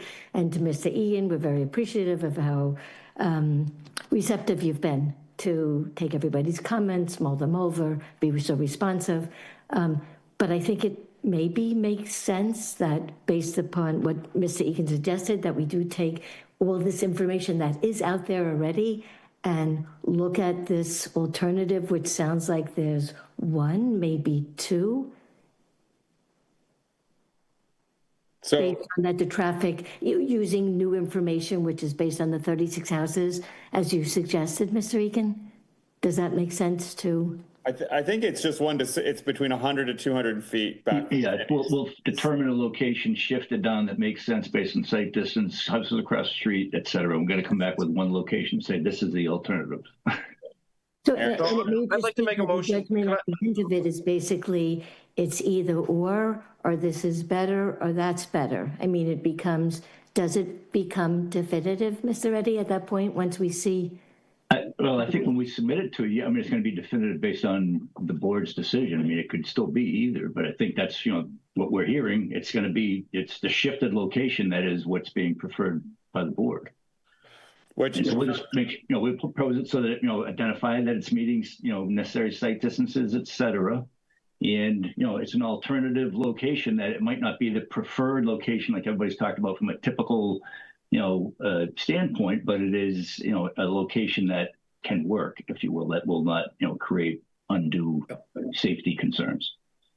Yeah, I think we're going to get. I think we're basically going to be presented with two options, Deborah, going back to July 8th, where we could significantly, if the data shows this is really a bad move, and again, you know, if there's really some negative reporting from Mr. Hart and so forth that this, you know, is not really strongly advisable, then maybe we shift back to Juniper. But nothing's going to be set in stone if they move it at this point, and I think I'm correct when I say that. So I'd like to make a motion to push this forward to July 8th under the, you know, with the conditions that we've discussed, that an alternative road be presented to the board via meeting materials as soon as possible, and that those that are responsible, you know, and with what they do, continue doing what they do and get us the information as quickly as possible. We'll have a chance to review and be prepared on July 8th to button this down and button it up. And we're looking for a revised traffic study from Mr. Hart, correct? Correct. Yep. With those pieces that I believe that we discussed, which are lower density, new sight lines, and those, again, forgive me, I just don't have that. The standards used. Yep, but again, and also what the Temple's brought up, that one particular clause that the town of Barnstable talks about. I think it's 80-something-13. Yeah, it was the standards versus their standards versus their rules. Yeah. Perfect. Eddie. Can I just add to that, just so that we make sure we're all on the same page, because I think we are from listening to all the dialogue. But so what we're going to come back with the shifted, I'm going to give you sheet numbers here. It's going to be C3.1, which is the layout plan, which will show that alignment. I'm going to give you an updated site distance plan, which is, I think, 3.2. And I'm going to give you an updated turning movement plan, which will show the tower truck through the system. So that's the preliminary plans. We're not going to address. I'm not going to revise stormwater management and grading and the utility layout and all of that 9 yards. And we're not getting comment letters. Well, I think I will bounce off, which I can do pretty easily, Mike. I will reach out to Fire because I want to make sure that they're comfortable. Yeah, you got to talk to them, Mike. The main, yeah. And I talk to Griff weekly anyway, so I make sure that he's comfortable with it. And my just dialogue that I've had with him, preferred location is what we're showing, but the shift that we're talking about, I don't think he's going to come back and say no. And I think we're looking for acceptable. I mean, they're not going to say it's preferred because they can't, and it would be untrue. What we've proposed is the better place to plow. It's the better place for an ambulance. It's the better place for a bus. We have a motion on the floor here. Yep. Get it. So Aaron's made a motion. Do I have a second? Yeah, I'd second it. All right, Manny seconds. Roll call vote on the motion to continue this to, what date did you say? July 8th? July 8th. Herb Bodenseek. I'm in favor for it to be the only issue that we talked about all night when there are potentially so This is just many. a vote. Herb, this is just a vote. A yes or no vote. Yeah, I'm in favor. Aaron Webb. Again, I can withdraw the motion for Herb if you have more to discuss. I don't hear anything else coming, so. I'm good. I'm fine. Aaron Webb. I'm in favor. Manny Alves. I'm in favor. Deborah Dorcas. In favor. And I'm also in favor. So item number 2024-025 is continued to July 8th, 2026ase. Thank you very much for your time. We appreciate it. Thank you all. Keep your promises. Singer and thank you guys. All right, we have one more Mr. Chairman, real quick, I'm gonna jump off here. I have a conflict of interest with this next hearing, so I am going to jump off. I appreciate everybody. Thank you. We'll see you later in the summer. Thanks. All right, have a good night. Thank you. All right, appeal number 2026-009. The Church of Redeemer CC Inc. has applied for a modification permit pursuant to section 240-8A3 exempt uses. The applicant seeks to occupy unit 19 for its religious use with up to 40 seats, which shall require relief from the zoning ordinance's parking requirements in section 240-56. Section 240-57 allows the board to grant a special permit for certain circumstances warranting reduction of parking requirements. Unit 19 has been allocated 6 parking spaces under the original permitting, which would allow occupancy by approximately 18 persons. The proposed 40 seats would require 15 total parking spaces, so the applicant is seeking relief for the remaining 9 required parking spaces. The subject property is located at 11 Enterprise Road, Hyannis, Mass, as shown on Assessor's Map 293 as parcel 004-20A. It is located in the Business B zoning district. So sitting on this would be our regular members, myself, Herb, Paul, and Larry. Do you want to sit on this? Oh wait, Manny, you're a regular member. Never mind, Manny. 4, and then Larry. Wait, 1, 2, 3. Yeah, we need one more. It's getting late. Is Larry here? Did he leave? Maybe he's gone. Okay. Yes. Oh, Larry, your bandwidth is kind of not working, so maybe hide your camera and we'll hear you better. No, Jack, did you hear me? You're muffled and broken up. I'll sit on. Okay, do you mind try and turn your camera off, because otherwise we're not getting clear audio from you. Okay, it is off. The video's off. Okay, yeah, that's better. Now we can hear you.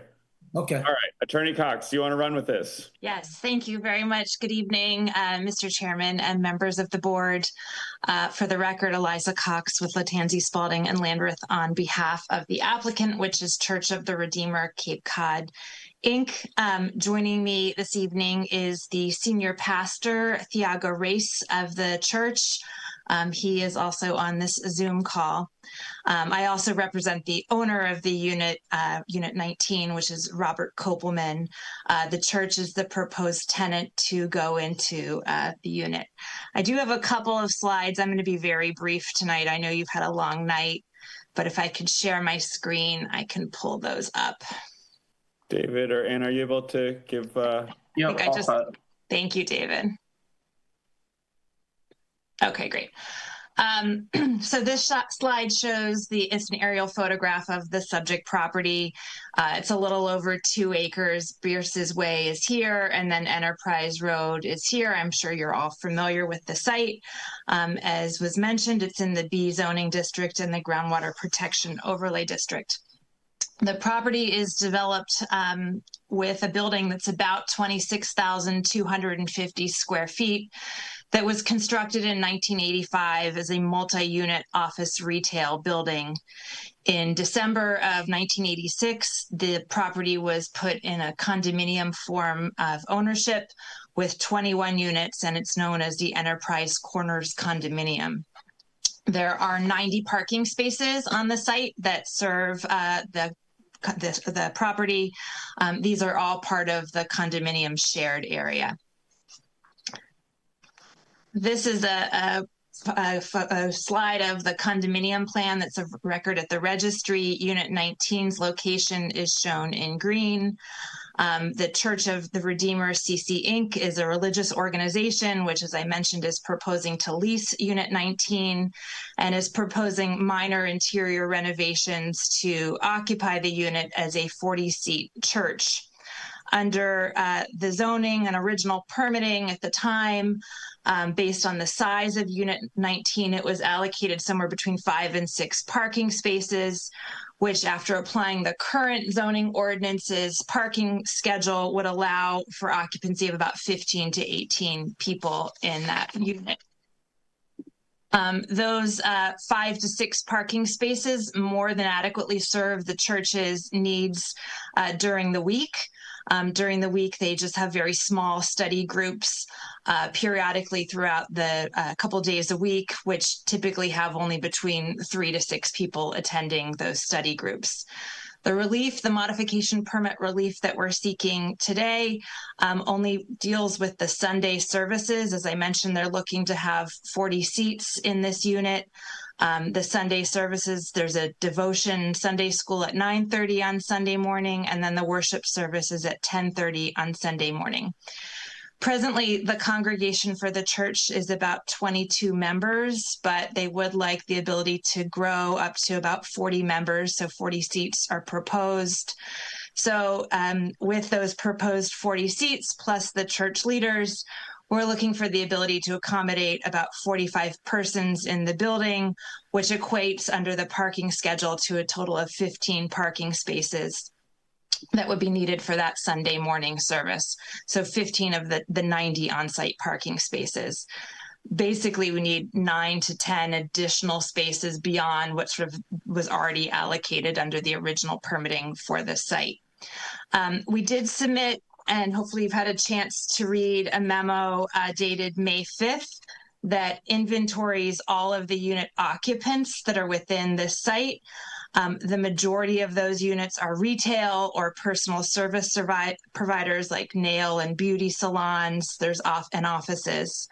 17 of the 21 units are closed on Sunday. We did include their hours of operation. We also included in that letter as Exhibit B, letters from 7 of the businesses that are operating on the site indicating that they have no objection to this request. I did see that there are 2 public comment letters that came in today raising concerns. One of them was from the owner of one of the salons, which is currently closed on Sundays. And then the other letter was from Mr. Bornstein, who's the owner of Unit 6. Candidly, I found his comments to be a bit unfair. Mr. Bornstein's, as I said, owns Unit 6, and that unit currently houses a church in it as well. And in fact, during the 2018 site plan review permitting for that Unit 6, it was indicated exactly what we're saying tonight, that during the week there's adequate parking, but on Sunday there's excess parking, and that was the basis by which he also received permission from site plan review to allow the church to go into Unit 6. Essentially the same thing that we're saying this evening. In addition, we also looked at what does the parking lot look like on Sundays? So for 4 Sundays, my client went out to the site at 10 to 10:20 during that Sunday service to count how many cars are in the parking lot. And as you can see, it ranged from 11 to 21 parking spaces. So at its busiest Sunday, which was May 10th, there were 69 open parking spaces on the site during the time when the service is proposed by this church. And the next slide just shows a couple photographs that were taken while they were out on those Sundays, and you can see there's plenty of additional parking on the site. So the standard that's before you, it's a modification permit that we're seeking. It provides that where the proposed use doesn't comply with the reasonable bulk and parking requirements, that the board shall, by modification permit, modify the parking requirements.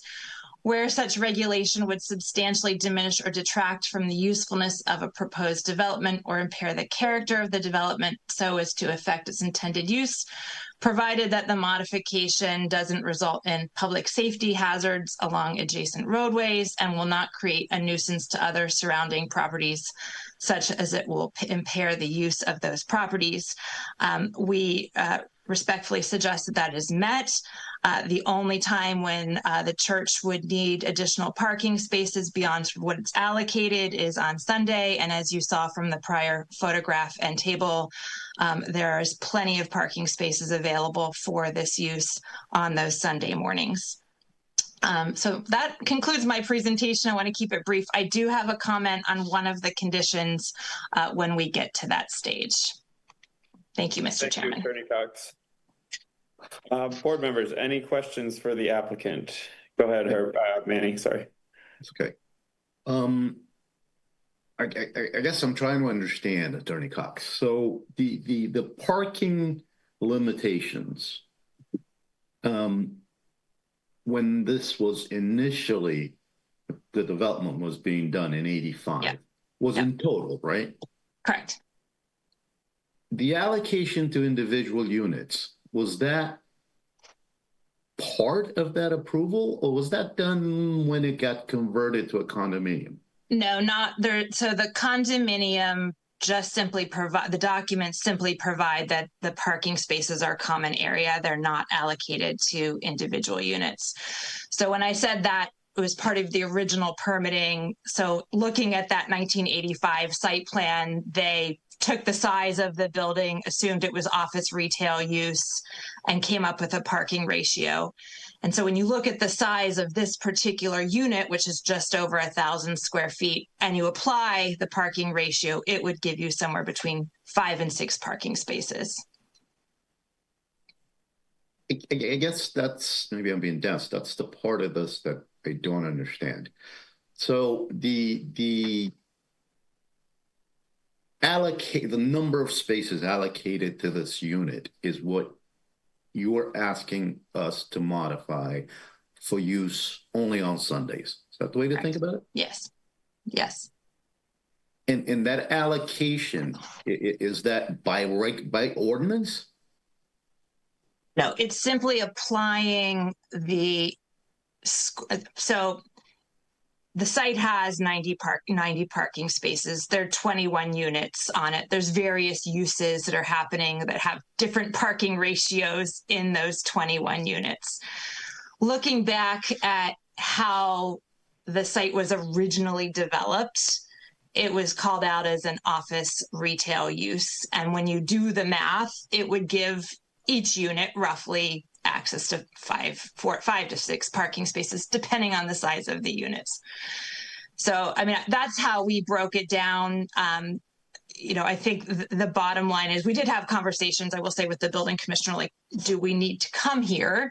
Given that there's plenty of parking, and in fact, the church in the condominium that Mr. Bornstein owns didn't come to the zoning board for any relief. They just dealt with that through site plan review. But the building commissioner did ask us to come in order to allow these 40 proposed seats. There's another provision in the bylaw that we thought about applying under, which is 24057, which allows the zoning board by special permit to reduce parking requirements. And one of the ways that it can do that is when there's a common parking area by different uses having different peak hours of demand, which is also what's happening here. But whereas it's a religious use, there's also the modification permit process that's available for this use. So, I mean, I think the bottom line, no matter how you sort of factor it, there's plenty of parking spaces on Sunday mornings available to this for this use. I guess the reason I'm asking is the notice does not make reference to use on Sundays. It simply says that you're seeking 9 additional parking spaces. And I guess I was wondering how that alters the allocation and the calculation. So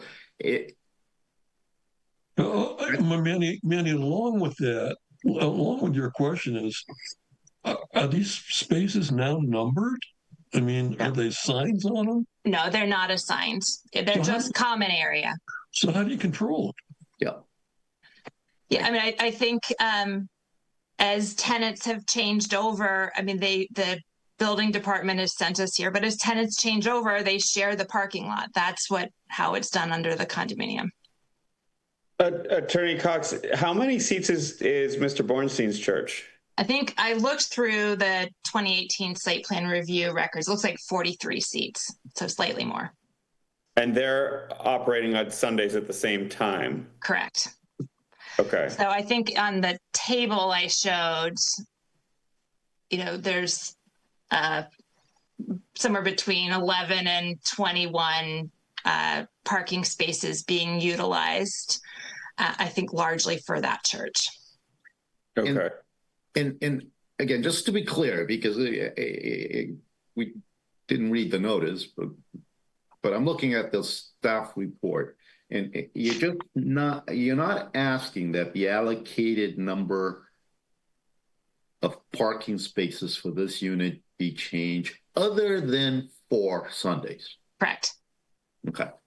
Because I think that needs to be made clear, because I read the public notice. It seems as if you're, like I said, increasing it to 9, which would alter the. No, correct.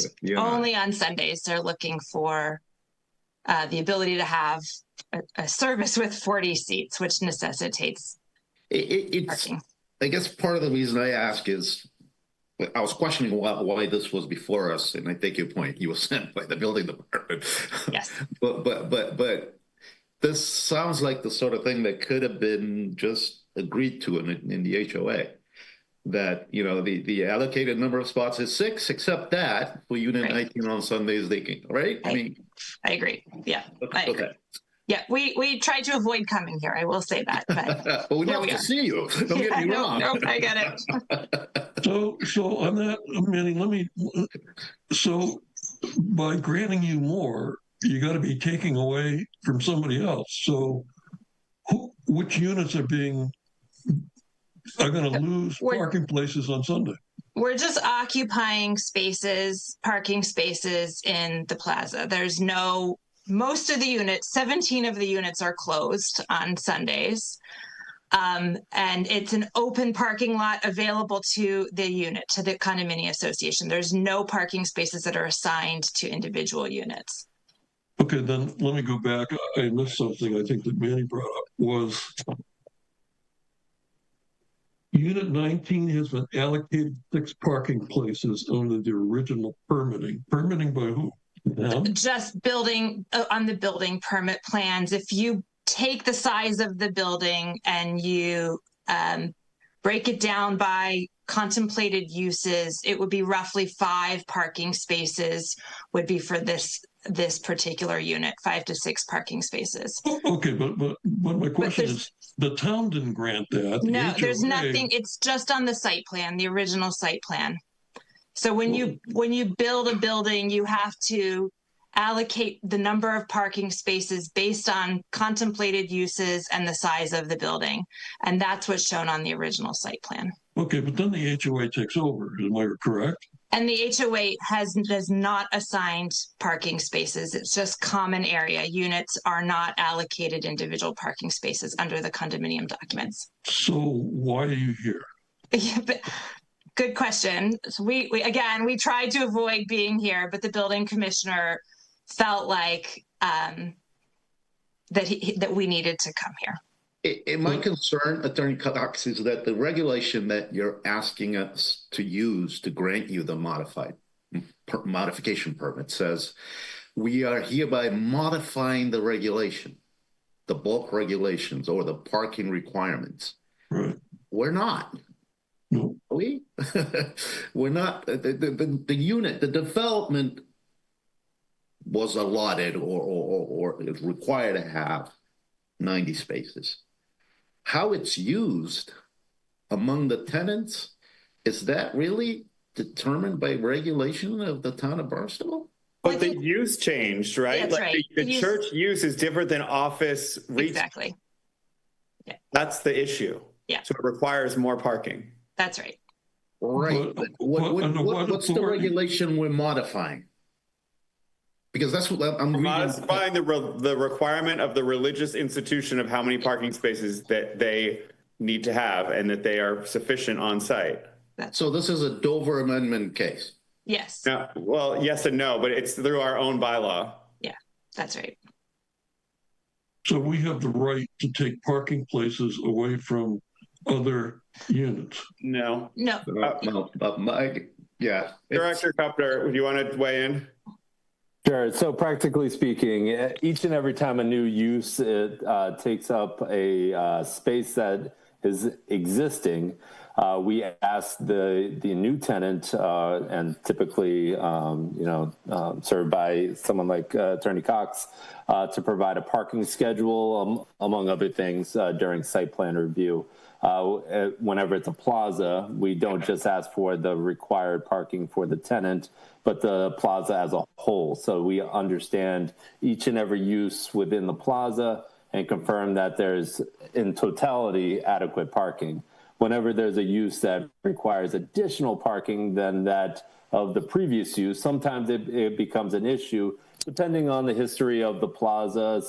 Sometimes uses have, less parking needs, and sometimes with churches, for instance, there is some needs that are additional. So this is after years of this plaza being there's turnover. This specific use now adds a little bit additional parking need from a regulatory standpoint. But what Attorney Cox is saying is that from a practical standpoint, it may not need that additional parking. So therefore, because of the use, the use being an exempt use under 48 Section 3 of Mass General Law, our local ordinance, 248B, states that a modification permit may be granted to consider bulk regulations such as parking.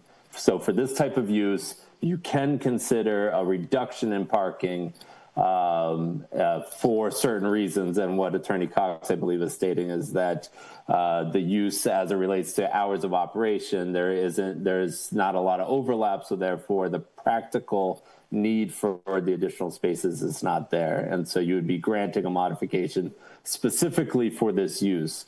If, say, the church were to leave next year and a restaurant were to come in, they likely would need to ask for a special permit for relief of parking, because that's probably going to trigger additional spaces than what they have now. I hope that clears it up a little bit. Is that helpful, Manny? Clear as mud. No offense, Jim. Attorney Cox, what is the occupancy capacity? Like, what is the maximum occupancy of this? Like, I know it's 40 seats, but how many people could be in there? Yeah, I'm going to ask the pastor if he has that. Diago, do you have that number? I mean, right now, just so everybody knows, we're a small church. We got, I'm 47 and I'm the youth group of the church. Everybody's in their, 60s, 70s and 80s. It's a small church. We haven't spaced out the the space was drawn, the 40 seats is, I mean, you could fit more, but I think more than that wouldn't be convenient for the space. I think even the church, we would be looking to move out of there if we experienced any growth like that in a few years. We would be moving from the location. So I think that's more than a comfortable number for it. I'll ask one. I don't object to this. It doesn't make sense to me that this is properly before us, because the bulk reg. I don't know. I don't understand exactly what we're being asked to modify. And that's what a modification permit does. It modifies a particular regulation, right? And the allocation. And again, it's tied to the use, so we're sort of in a gray area here. But let me ask a question about the number allocated on days other than Sundays. Given the expected growth, are you going to exceed that? And would that violate anything from a town's perspective? Because one of your comments said that you have Bible study groups that 3 to 6 people. So let's say 6 people come. When you add the pastor or any other staff, you're using more than a lot. Does that, or is that all inclusive? That's all inclusive. So I'm one of those. Am I on? Yeah, my mic is on. Yeah. So I mean, right now, so the men's Bible study, it's me and the other 2 elders that serve in the church, and we don't use the church facility, so that we use my office in Marston's Mills. And we do have a group that's mainly widows. They meet on Monday. It's about 5 to 6 with myself included. I lead the women's Bible study, and it's just a study. And that's, again, that's held at my house right now at my study, because they live more closer. I doubt that they're going to be driving to Hyannis for that. So we really are just looking for the Sunday use. Right now, we rent the space from the Seventh-day Adventist. Well, we're Baptists, so again, we use it on their Sundays. So there'd be very minute use during the week, where the 6 spaces that's allocated would be more than enough if we ever do use it. And I would just add that the zoning schedule for this type of use, a place of public assembly, says 1 space per every 3 people. So if you have five parking spaces, you can have 15 people there. Got it. Thank you. So the other church, I guess there's another church on site.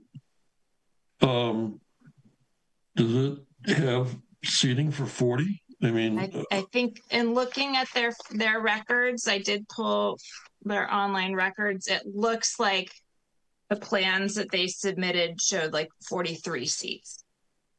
So they could put as many cars in there as they want, I guess. They were permitted in 2018 without having to come here. I did point that out, but here we are. I don't have anything against the church, clearly, but I mean, I am amazed. This is ridiculous. Your powers of persuasion did not win the day. All right, so if there's no more questions, let's open public comment. We received the 2 letters. Ms. Lazan is still here. Did she want to speak to this? I received the notification of the hearing tonight. We do own property that abuts this plaza, and we already have parking issues with the yoga studio across the street from us. They started small, but they have since grown a following, and they use our parking lot continuously. So that was my biggest concern, was as this church grows, the overflow. We're not open on Sundays. So as Mr. Alves had stated, the notice didn't say anything about the dates or the times of occupancy or use of the space. So, Sunday isn't that big of a deal because the parking lot is fairly empty on Sundays. But I do worry if his church grows, that it will overflow, or people will just park for convenience because our parking lot is wide open, and they're not actually taking a space from the plaza. So I worry about that. Thank you. Thank you. Anyone else here? Councilor Ludke? Any comment? We received the 2 letters, the one from Stuart Bornstein and one from the owner of the salon, Ralph Armenti, both concerned about the parking. Ralph is not in support of the occupancy of it. We want to close public comment. I'll make a motion to close public comment. Mr. Chairman, could I just note that you also received letters of no objection that were affixed to our memorandum? There were 7 of them from unit businesses. Yes, I think that was put in the correspondence or the public comment folder. Yes, it was. Yep. Okay. And most of those businesses are closed on Sundays. Yeah. So I'll make a motion to close public comment. Do I have a second? Roll call vote on closing public comment. Herb? In favor. Annie? In favor. Paul? In favor. Larry? In favor. And I am also in favor. As public comments closed, public hearing is still open. Oh, Larry, you're really garbled up.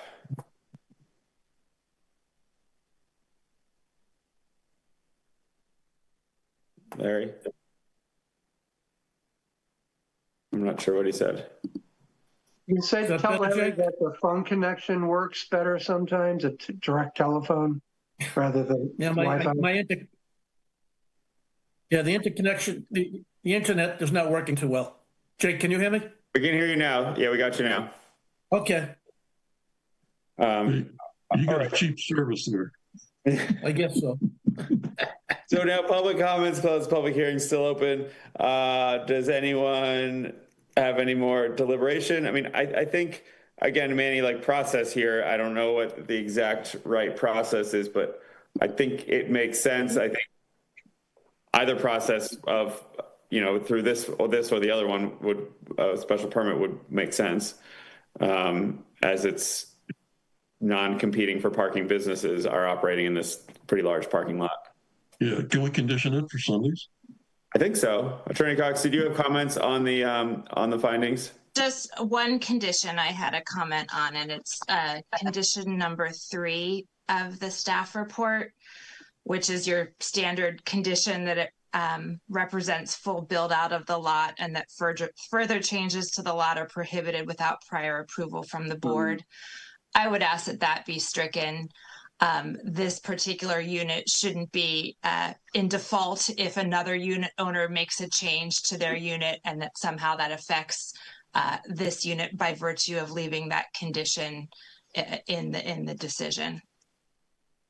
Yeah, do we need to do something along those lines, that this is the only use that can occupy the unit without coming back to the board? I don't know if we need to limit it to that, or. I think you could grant the relief just to this church, to this applicant. Yeah. Because that's always the other concern too. Some bigger church comes in and they have, 90 people because they're using standing room only, and we have, 75 cars there. So can this modification permit be specific to this church? Such that if there were another church or whatever, they would have to come back to us? Yeah, and I think, Thiago can jump in if he has concerns, but you could also indicate it's for 40 seats. Yeah. Condition number 1 does say that. Up to 40 seats, you're right. Yeah. Are there specific times on Sunday that you guys would want, if we're going to condition it?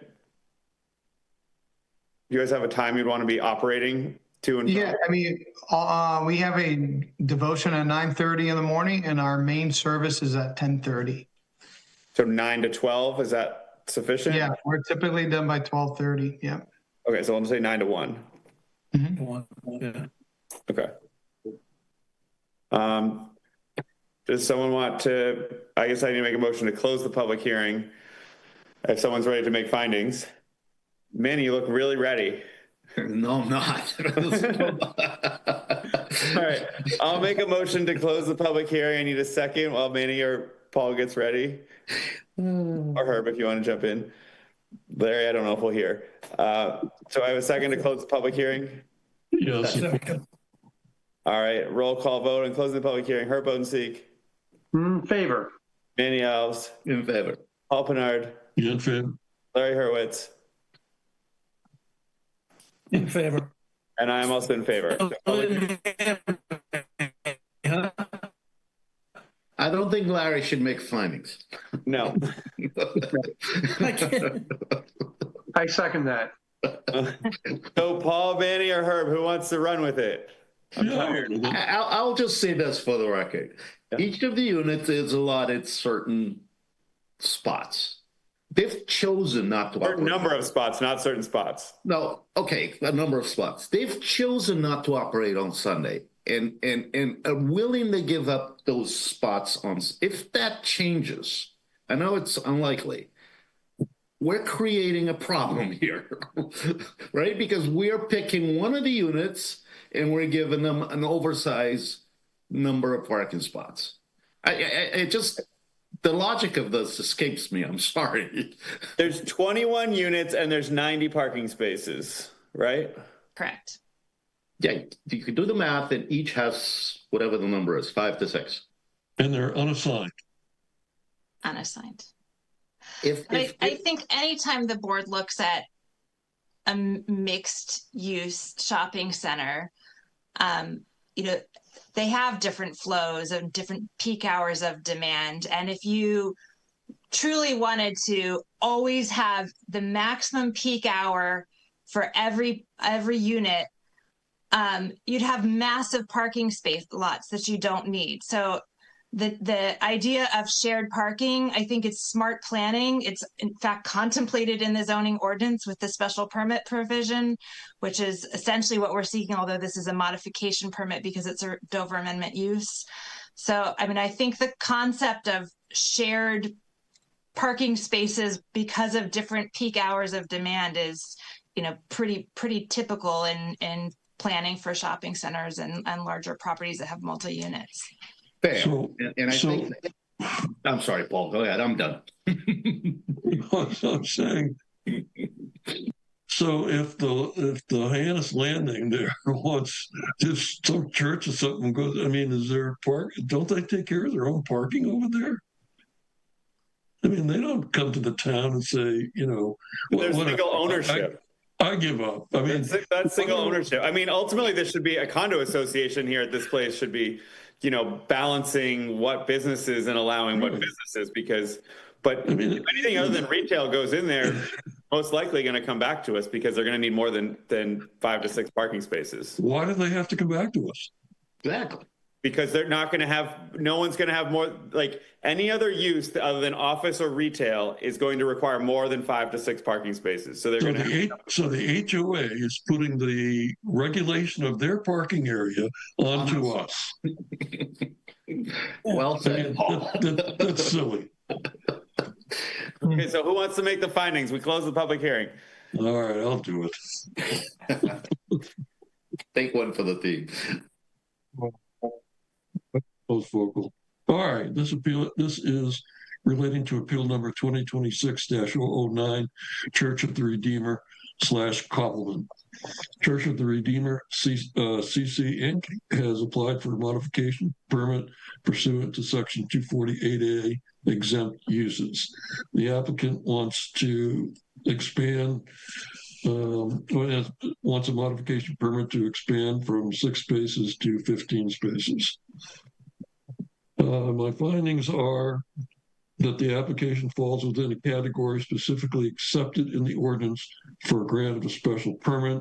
That is that section 248A3 allows for a modification of parking requirements for exempt uses.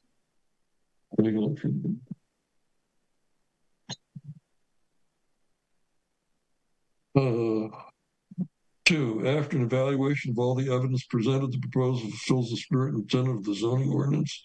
It would not represent a substantial detriment to the public good or the neighborhood affected, as witnessed by the fact that there's 90 parking spots, and at peak on the times that we're granting this, the maximum noted was 21 parking spots occupied. The site plan has been reviewed and find approvable with conditions. Well, a site plan review is not required, I find, and we have an email from Brian Florence, the building commissioner, which is dated May 20th, 2026, which refers that to the zoning board of appeals.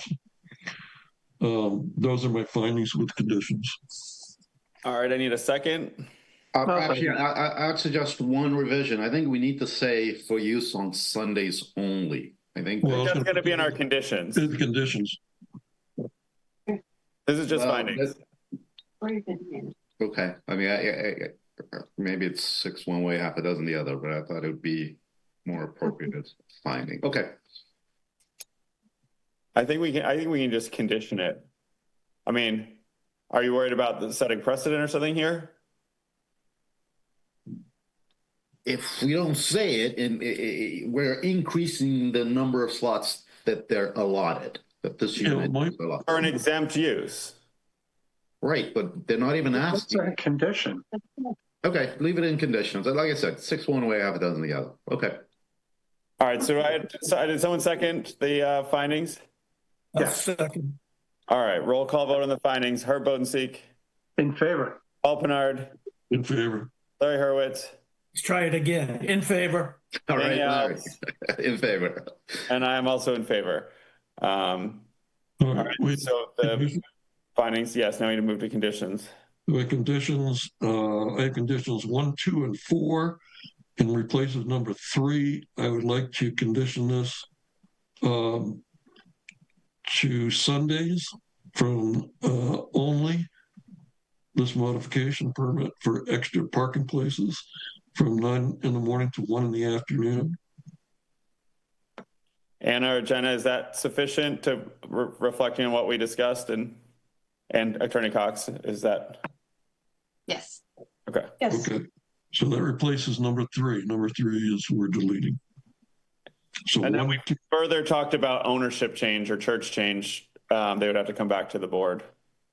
Well, that's in number, well, the modification permit is granted specifically to the Church of Redeemer CC. Okay. So do we need to put something in there? I think if we put the word specifically, is that sufficient, Jenna or Anna? I think number 1 covers it. Okay. Okay, those are my conditions. Okay, and then point of information. So the rest of, except for Sunday mornings or till 1, they just have their 6 parking spaces, correct? Correct. Right. Yep. All right. This is a vote on the conditions. Herb Bodenseek. Oh, sorry. I need a second on the conditions. I don't think anyone second them. Second. All right. A vote on the conditions. Herb Bodenseek. I'm in favor. Paul Pinard. In favor. Larry Hurwitz. In favor. Danny Alves. In favor. And I am also in favor. Now we need to vote to grant the whole package of the special permit with conditions. I second. All right. Roll call vote on passing the item. Herb Bodenseek. I'm in favor. Paul Pinard. In favor. Larry Hurwitz. In favor. Danny Alves. In favor. And I am also in favor. So Attorney Cox, thank you. Sorry that took a little while to get through, but we got there. Appreciate it. Thank you for your time tonight. Have a great night, everyone. Thank you. Good luck, everyone. All right, correspondence. We had none. There was a couple of emails, weren't there, Anna, from the Cape Cod Commissioner? Are those on next time? Yeah, there was just recent couple of emails from the Cape Cod Commission in the on the website in the Laserfiche. Okay. Do I need to reference them? There's a Falmouth Marine.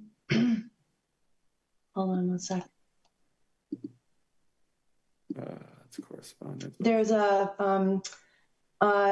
June 11th Falmouth Marine Improvements hybrid hearing, and on June 11th, also Sand Pit Road A&R hearing, and that's it. Okay. Upcoming meetings, we have June 10th in person.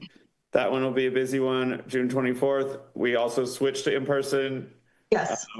And July 8th is also in person, and we'll have Centerville Cove back then. I think all these meetings may be on the longer side.